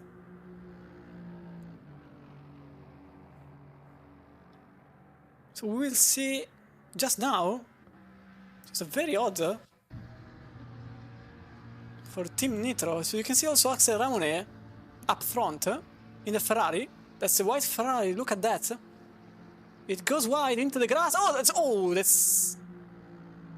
also the Mustang going to the wall all by themselves. It was Tobias Grönwald into the wall.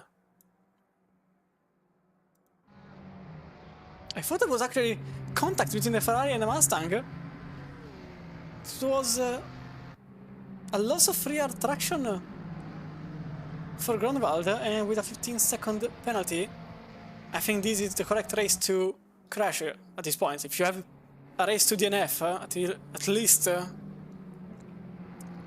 make it be the worst possible race. They already had a 15-second time penalty. So as it stands, George Bupi leads the race. Or does it? Elefante actually does. Look at him. He did pit, but he didn't change tires. So he's in front of Bupi, Minar, Gaskell, Carcass. And then Sullivan follows another 10 seconds behind, so not too bad at the moment for Sullivan. Considering where he was, he is only 10 seconds behind Carcass. So it's still not over yet. We're now in second place. Wojtek Neuwirth and Samir Forsch are battling for second place on track. In this Ford Mustang Cup.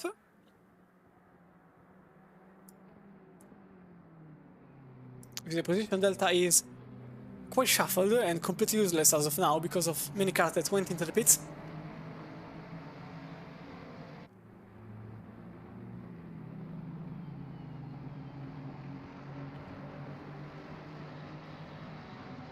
Crochet is very keen on making a move on Foch, as the Fish Racing Esports Mustang can't really find a spot. And this actually helps as Foch is into the pits now. We go back in 19th, but this time it's because Caracas and Gascal are battling for position. The number 18 to be exact. The Visceral car and the 255 competition are battling for what is currently 4th place. Depending on the others pitting, it could be 4th, but it could be also worse than 4th. It is 4th at best though.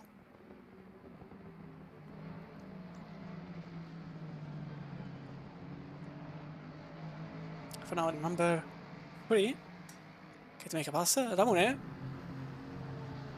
possibly still struggling with a couple of his mistakes. He went wide in this turn already twice, maybe even thrice. Because I saw a white flag from early on from his own car. And if I remember correctly, there was a 4th one, but I'm not entirely sure. Burman! Off track into turn 5. Car number 25. Let's see what happened. Quite sure what happened, but let's have a look just to be safe. The bus stop chicane. For the first second. Oh, that's very much wide. That's way wider than expected. He somehow kept it out of the walls. What is this? What happened to the Ferrari driver? Xenomon is still behind. Timur Rakhmatov. So yeah, not the greatest race at the moment for the French driver. Battling with Rakhmatov at the moment.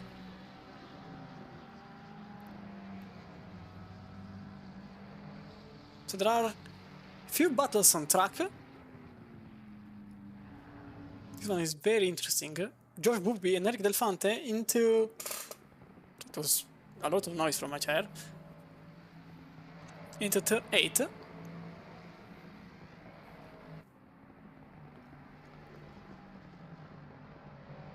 Then into 9. Still very close. 43.2 in the last lap for Delfante. 42.8 for Bubby. Remember, Delfante didn't change tires. And this track is one of those tracks where it's really important to have track position rather than the speed advantage. Because if you are quick on a straight line, you can get away with that.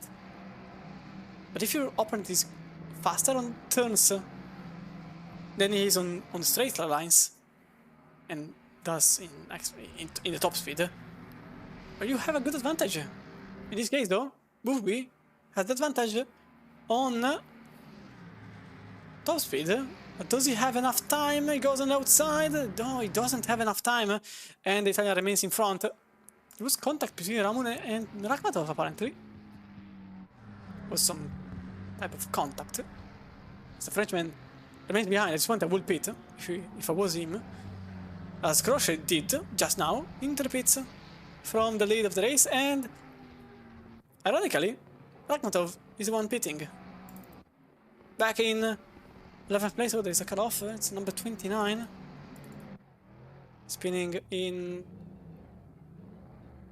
turn 5.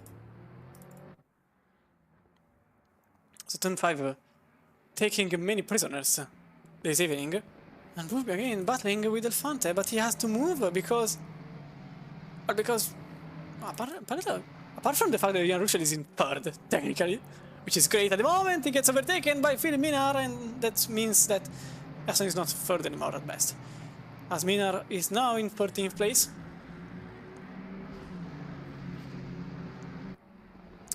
And Samir Foch is actually in front of Delfante and Bubby and Minar and everybody else, because he didn't change tires. So at this point, Porsche is technically leading the race,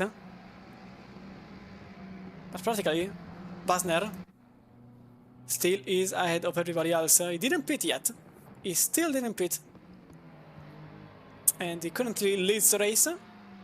Everybody in the top 6 didn't pit. Burman is pitting now. And Marcus Fox did 2 different pit stops. George Booby is on the outside. Can he make the pass? Oh, there is contact. There is a grass for Booby, and he remains behind the Fante, the Italian defense, as hard as he can. This just brings closer Philip Minar. And also Sam Gaskell made the same overtake on Ian Ruschel, who is at this point bleeding positions. Ratas Caracas sits behind in the Ford Mustang GT3, behind the Team DXT Aston Martin. And on the other side of the straight, Belfante still defends against George Boothby. It was physical there, and I don't think this will be the final time we'll see some contact between the 2 drivers, because this could actually mean the win for either of them. But until then, this car is still in front of them, and Wasner is still out there. So I'm not really sure what we will see. Wasner, Huben, at this point they are obviously going to pit only for fuel. It doesn't really come as a surprise to anybody. Sam Gaskell's lap time was the quickest of them all, 42.4 for the British driver. They started the race 6 positions behind in 15th place. No, 14th place, apologies. It was Caracas that won the race. Number 1. As Matthias Crochet just came out of the pits.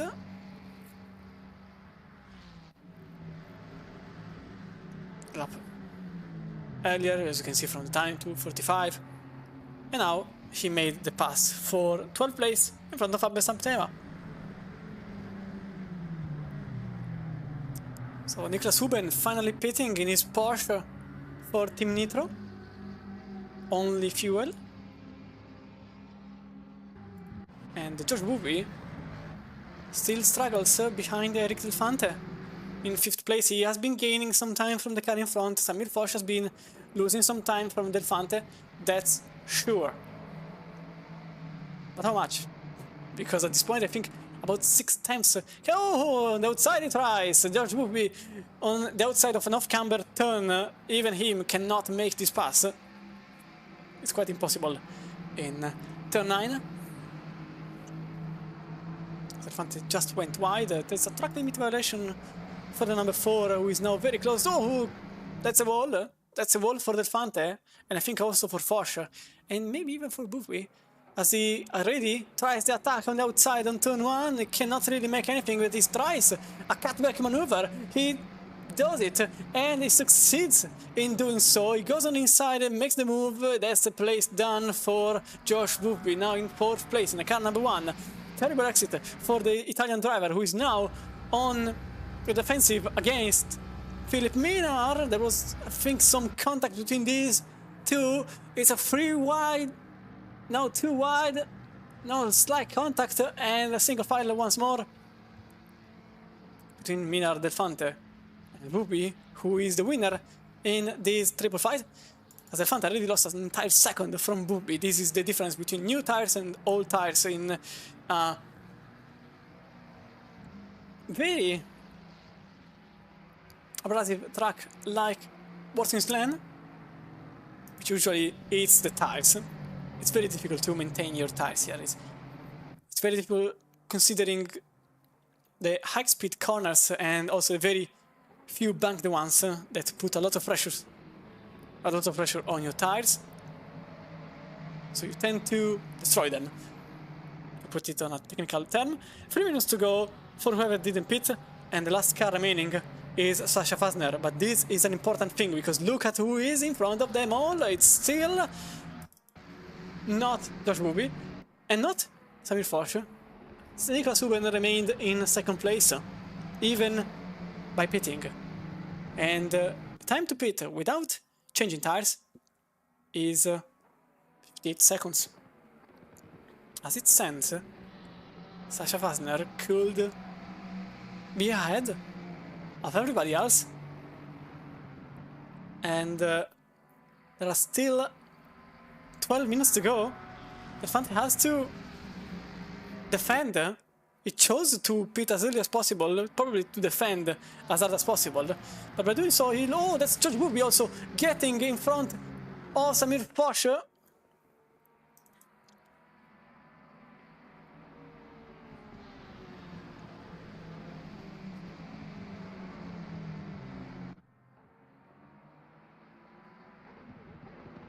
And Minar starting the attack on Del Fante. I admit I was too focused on this battle, I apologize.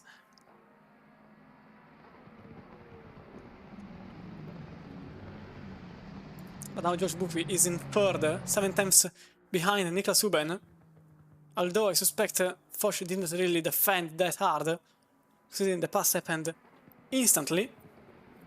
Minar is trying to put the car somewhere, I guess, because he went on the inside, went back on the slipstream, and then again changed the idea, and then changed the idea once more.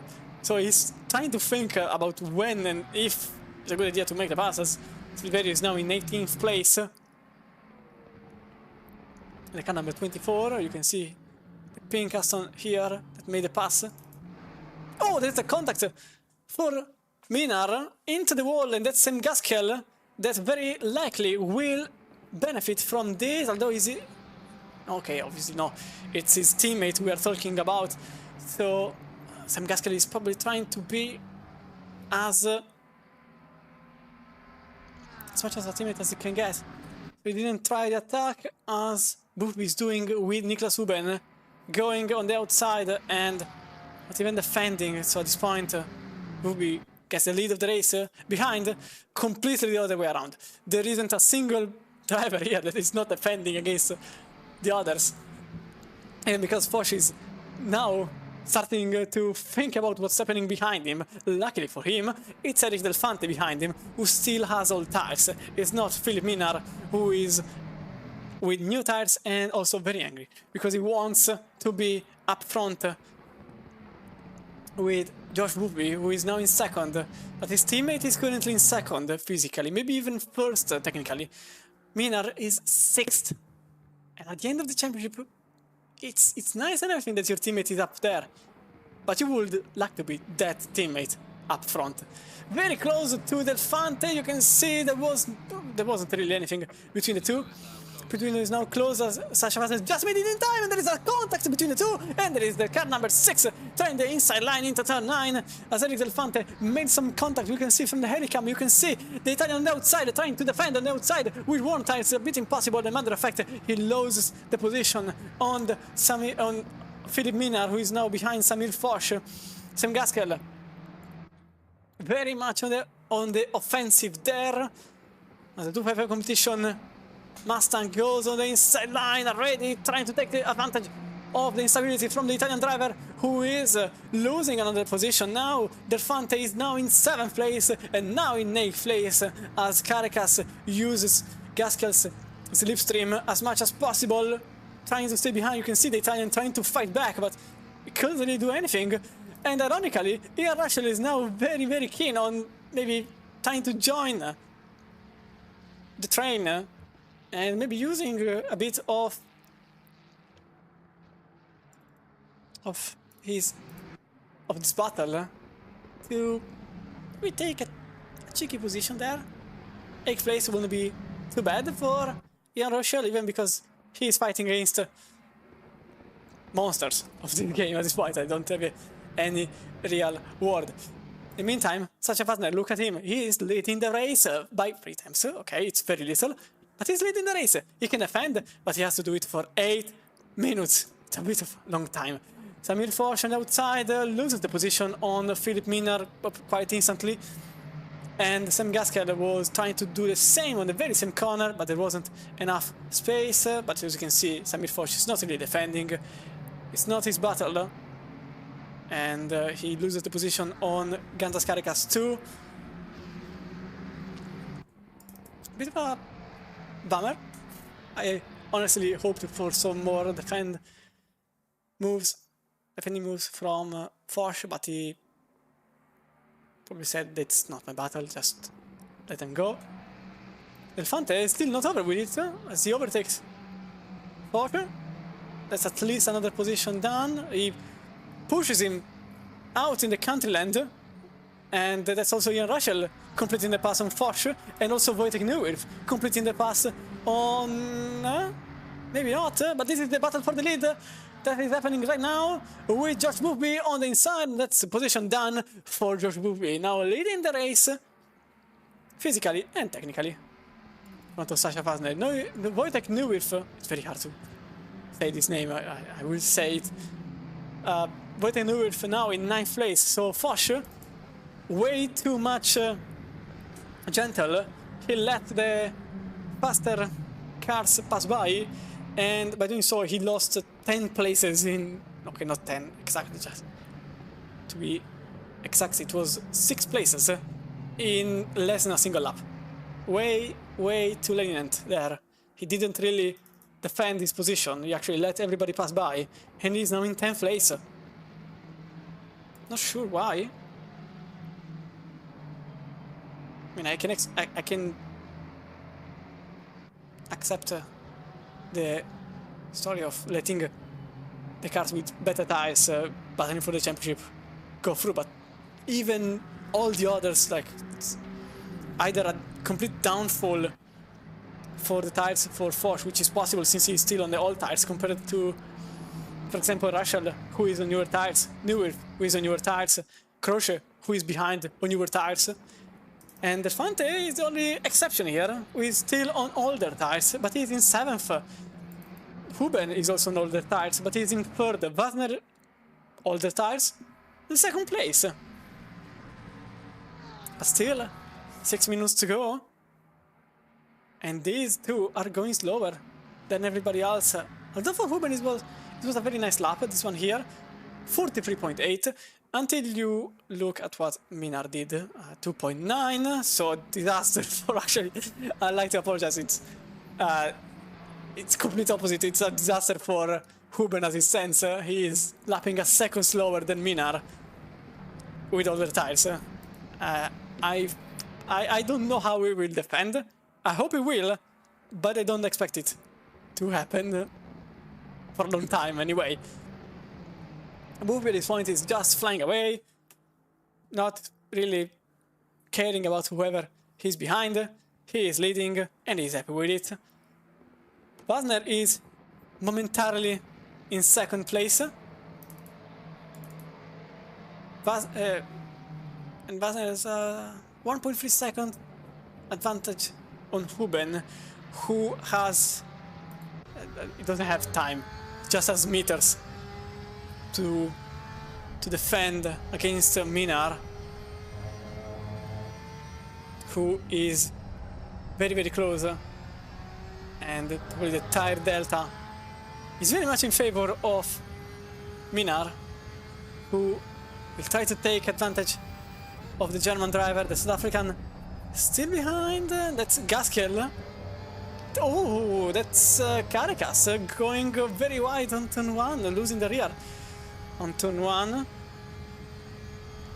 As it stands, the Porsche still stands for about 20 seconds, not even that.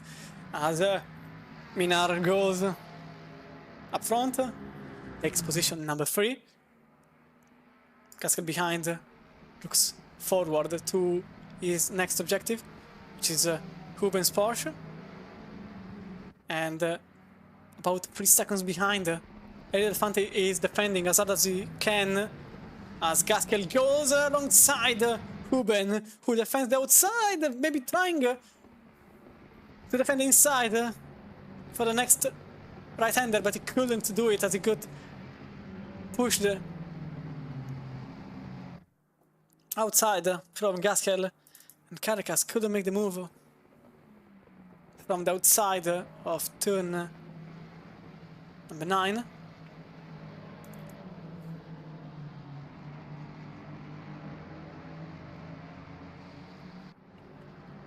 Delfante 43.6 in the last lap, so he is trying to defend against Rashid. Obviously he's not gaining anything on Ruben.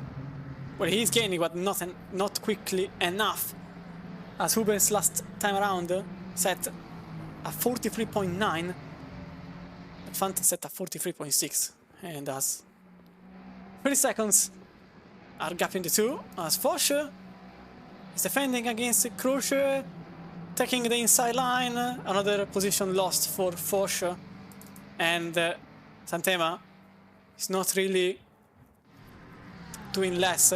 Another position, and that's 12th place for Foch. As you can see here, Caracas in front of Ruben in the main straight, or in the main back straight, apologies. And Ruben is now in 6th place. Back in 8th place, Rochelle lost some time from Delfante, and now Foch has to defend against Ramone, who, remember, early on he was nowhere compared to Foch. And although Ramone changed his tires, I suspect Foch ate his own tires. He's now in the downfall. He's in the cliff, and can't really get anything out of those Pirelli, as he has to defend against Ramone, the last of this train at this point.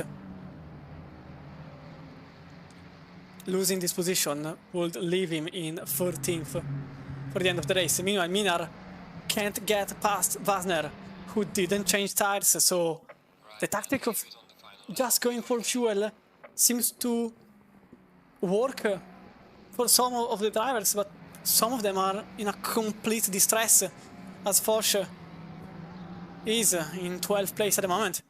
White flag taken from Josh Booby, 3 seconds up front. This duo, Minar trying to get this final position for himself. This will be 2nd place. As you can see, Wasner defending inside. He cannot let him pass. This is the podium we are talking about. This is 2nd place. And he didn't lose the place on Minar on the back straight, which is one of the hotspots. So maybe Minar has a chance to complete the race in 2nd place. Just in the middle of the podium. Sam Gaskell probably wants to join the podium. Even a 3rd place will be enough for him. And Minar is just in the middle. Ramone, meanwhile, overtakes Samir Foch. So, tremendous run for him. As Minar on the outside, can he make the move? At the very final moments, no, he cannot. He actually gives a chance to his teammate behind. Sam Gaskell could become a podium sitter in the very final moments of the race, but this is Josh Booby's moment.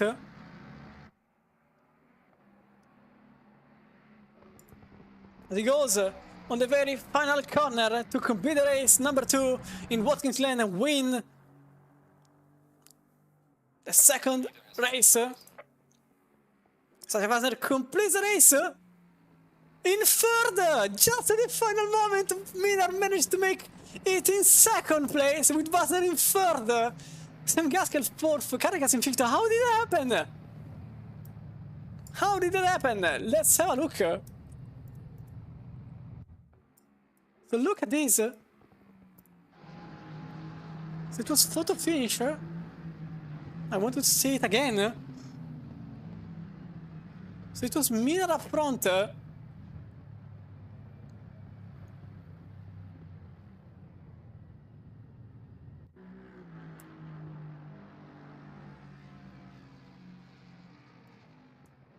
With Ruben following, Delfante in 7th. That managed to defend against Rochelle. Wojtek Neuwirth in 9th and Crochet in 10th, but give me a moment. I honestly want to see how much time was it there between the two.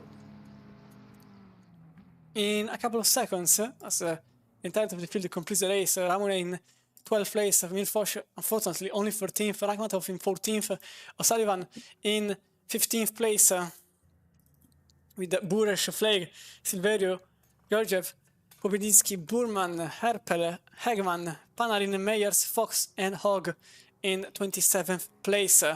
Penalties have been applied for several cars, 15-second time penalty for the car number 23.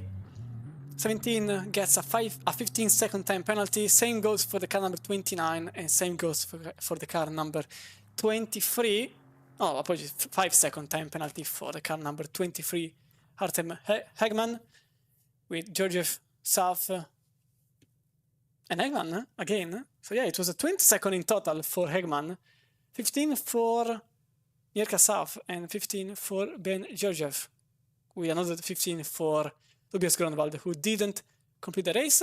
Then there was a 5-second time penalty for Delfante and Gaskill that just been applied. This is huge. 5-second time penalty for both Delfante and Gaskill just now, the very final moments. So this means as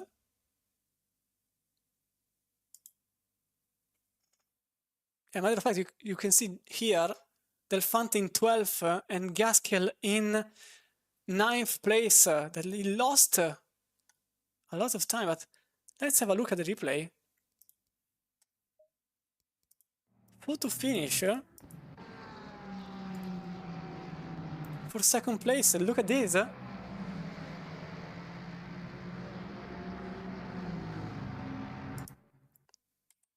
Let's have a look. So you can see from here, let's go back a tiny bit. It was a bad exit. Wait, it was...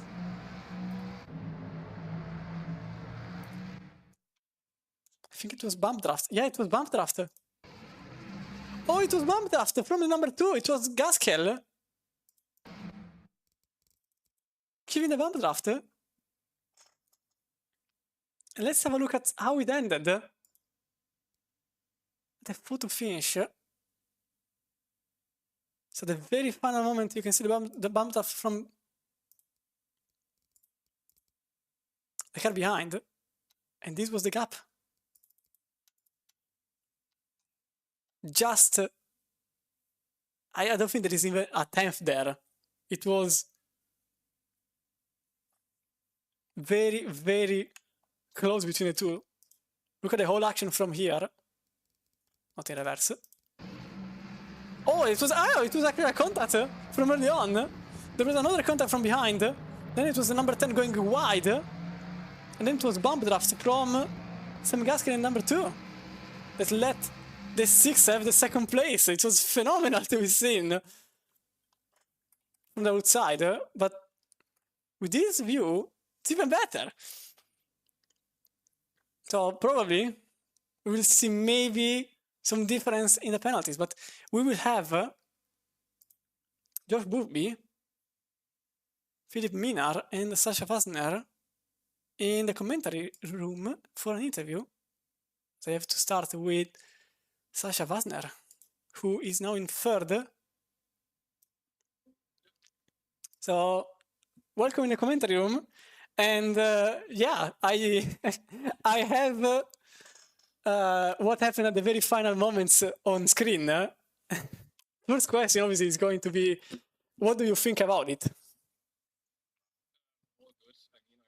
Slow. I didn't change my tires and I was very slow in the last or second to last corner.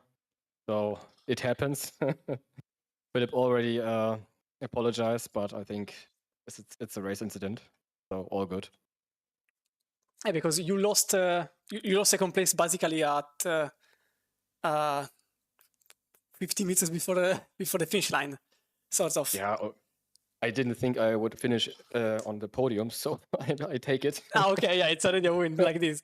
Yeah, in fact, you didn't change tires. It was very, very cool to see you defending so hard against everyone behind you that had newer tires. And how difficult was it to remain confident about, okay, I'm still here somehow, and I have to endure this fight. Yeah, I mean, I saw Niklas also didn't change his tires, and I hoped he would Niklas hold them didn't up. change tires. Hold them up, and then there was 2 laps left, and I think I thought, now I'm the Minister of Defense, and I will defend it. Yeah, if they would caught me up sooner, I would let him through, but 2 laps before the finish, so I thought I will defend. Yeah, correct statement in my opinion. You always have to defend. Always defend. So yeah, it was a nice race, and yeah, you completed the podium. And also, I noticed a couple of drivers chose the Mustang, just a couple, no, not just a couple, yes. Yeah. Is there a particular reason for this popularity? I don't know. The car is very, very easy to drive, very easy to drive fast. Yesterday I tested a lot of cars, the Aston, the AMG, Porsche, and the Mustang, and I was 2/10 faster with the Mustang, so I chose the Mustang. I hope that I would be faster with the Aston or the AMG, but I didn't. Yeah, so I chose the Ford as everyone else. Yeah, okay, makes sense. Definitely makes sense. So, congratulations for the podium. Unfortunate that you lost. If you can look at the live, you can see how little there was between you and Philip. Sam also pushing Philip there at the end. Yeah, exactly. There was some bump draft from behind, so it's very nice, the whole action. Unfortunately, I just picked up in the replay, not in the live, because I had to put Booby in front. But yeah, it was very cool to see it even in the replay. So congratulations for the podium. And well, there are still 11 weeks to go. So hopefully many more podiums to come. Yeah, hopefully, yes. Have a good evening. You too. Bye. Bye. So Sasha Partner's opinion on the final moments. And now let's go for his opponent, Philip Minar, in second place. Welcome in the commentary booth. And congratulations on the second place, being taken about 5 milliseconds before the end of the race. Yeah, I think the finish was like 6/1000ths of a second, so it was really close. And I've got just everything to give to Sam for that, because if he didn't bump drop me there, I would have probably just finished third. I felt a bit naughty with that contact in the second last corner. But I mean, I honestly couldn't really see him, from my POV. But it's still contact. So, but yeah, that was a really, really nice battle with Sasha at the end. Obviously, we're sort of in the same team. It's like sister team. So, it's all fair in love and war. And yeah, that was a really fun race. I just have nothing else to say about that. Yeah, you probably have to thank your teammate, even because he bump drafted you through the final part. So it was pretty NASCAR style, the bump drafting. But yeah, this car also relies on top speed. And I saw you struggle a tiny bit to overtake the other cars, even with newer tires. Is it because the track is difficult, or is it because this car is simply too good on a straight line and you have to make advantage on turns on a track that doesn't really give you opportunities for overtakes in turns? It's a mixture, but it's mostly the track. Watkins is just really tough to get past, because you can keep it side by side in turn one. You can sort of defend for the chicane, and then you have these tight corners with early apexes and long corners. So it's really difficult to get past. That's why you kind of have to send it, and that's why there's so many penalties usually at the top. So it just is what it is, I don't think any of us don't know that. So I think we all just went out kind of saw red, just wanted to send it in the second race. So yeah, that was my mindset, just end it. So you can do so, and it worked out sort of.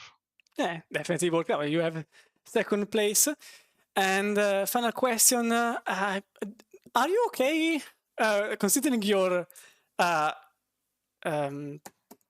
how you finish both races. I think you are enjoying this format of the double race that will go on for the entirety of the season. Are you happy with it, or do you prefer maybe to have a single race every single week?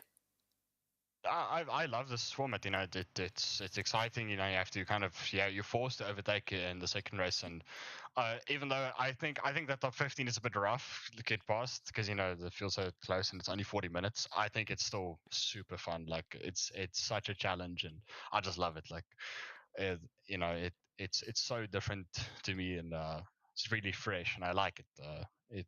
I like the reverse grid.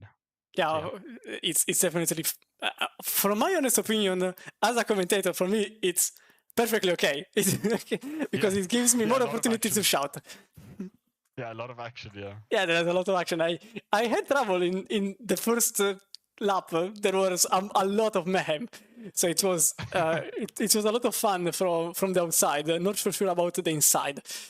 But anyway, thank you, Philip, for having... for having given us the time for an interview, and congratulations for your second place. And maybe we will see you again in the commentary room for another interview. Maybe more podiums to come in the rest of the season. Yeah, that's what I want to do for sure. Obviously, what a question. Yeah. Well, have a good evening, Philip, and thank you again for the race. All right, thank you, cheers. So that was Philip Minar, and in the very lead of the race,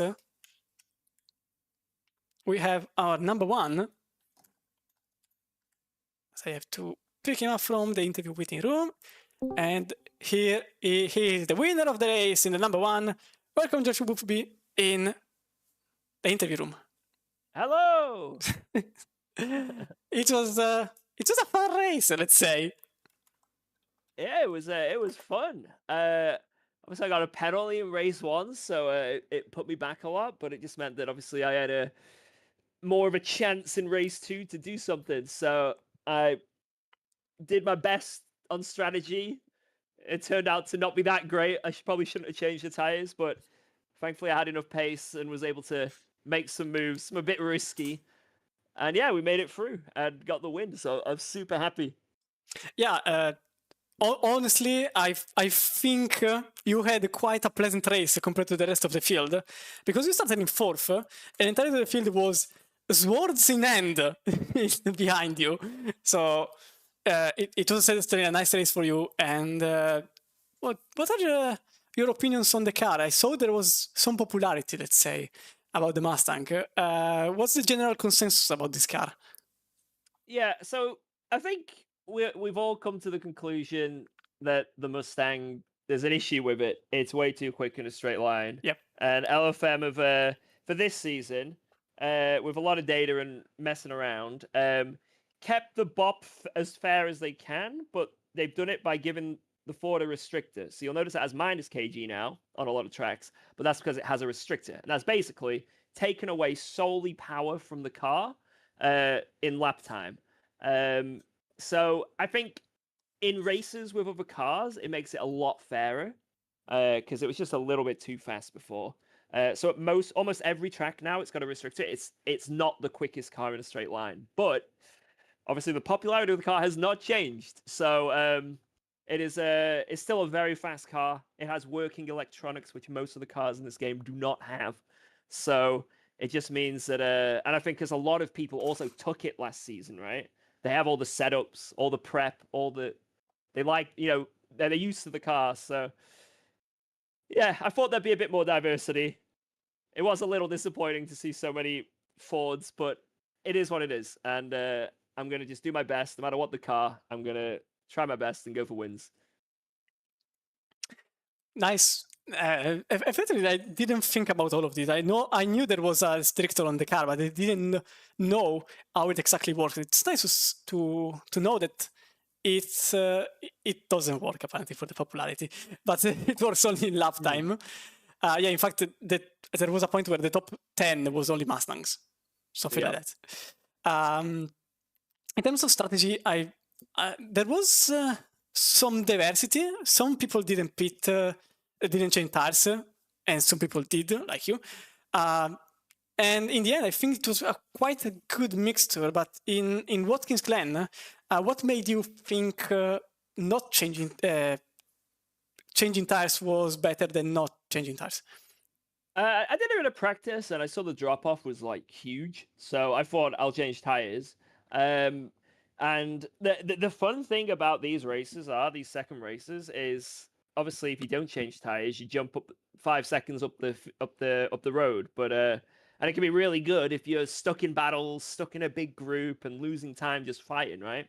And I thought, because I'm quite near the front, I'm just going to change the tires. I might lose a position, maybe 2, but I know how much quicker I'll be with the fresh tires. But even then, it was so difficult to make overtakes. So eventually I did make it back through, but it was a challenge and a few touch and go moments. So maybe in my position, looking back on it, I probably should have just not changed tires.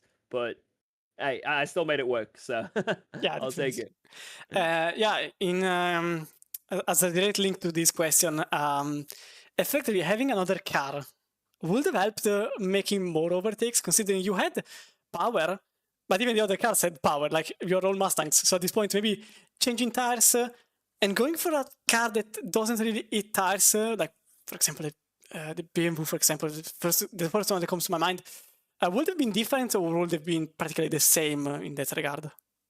I think maybe if I was in an Aston and I had the setups and the speed in that car, maybe I would have had a little bit of a better time there, because that does tend to have a little bit better traction, and it has a bit more top speed here. Not by much, but a little bit. So I think the only car really that could have got me to overtake people would be the Aston. And then maybe the Ferrari, just in the mid sector. If you're on fresh tires in the Ferrari, you get such better exits. So like that final right-hander running up the hill into sector 3, that could have been a good overtaking point if I was in like a higher downforce car. But just the way it is, GT3 racing, it's hard to make overtakes. So yeah, I was happy with what I did, and I'm happy I got the P1 there. Yeah, definitely. Better than this, it was quite difficult, to be fair. So yeah. So congratulations on the win. In terms of the standings, I think you are quite right. You are currently in 4th place, just behind Pasner, Caracas, and Mina. So it's quite close, and I really like this closeness among all of you, because it's a whole pack of cars that are battling for positions. And yeah, hopefully many more podiums to come even for you. As I always say to whoever comes here in the commentary room, because I want people to succeed. And yeah, have a good evening. Congratulations for the win. And let's see you again, battling for the win. So. In the Thank next you very week. much. Yeah, I hope so, man. So cheers for that. Take care. Have a good evening. Bye. You too. Bye-bye. Bye-bye. It was Sam Gaskell for us. And apologies, not Whoopi. For us. And I mixed them up, as it sometimes happens. What I wanted to say? Yes, this is the overall standings. As you can see, Bobby in 4th, just in front of his teammate, Sam Gaskell. That's why I mixed them up. Sacha Wagner, Razas Caracas, Philip Minar, 3rd, 2nd, and 1st, but you can see the gap is less than 100 points. And everything can happen in these weeks, 12 weeks, double race, every single time until the Nosh Live, where it's only a 90 minutes race. But from Watkins Glen is all, as also these are the standings in the race. You can see the 5-second penalty applied to Delfante that put him in 12th and Sam Gaskell in 9th place. So tremendous disaster for them after the penalties have been applied, putting Matis Krush in 8th place. And Wojtek Newirth, who started from the lead of the race. I still want the first page, please. Who is now in 7th place with Ian Rushall that managed to make it in 6th. Niklas Huben didn't change that. 5th place for him. Then Caracas, Basner, Minar by... You can see how close it was. Look at it, 6 milliseconds, fantastic. And we with it ultimately won the race. But from me, Chris Romano, this was all. Thank you so much to have followed tonight's race at Watkins Glen. Next week, it is, I already forgot because I'm very clever, Silverstone, and then Kota, Spa, and etc, etc. But also there is Sunday with the endurance round at Spielberg, at the Red Bull Ring. But in any case, have a good evening, good night, wherever you are in the world, and see you all next time. Bye!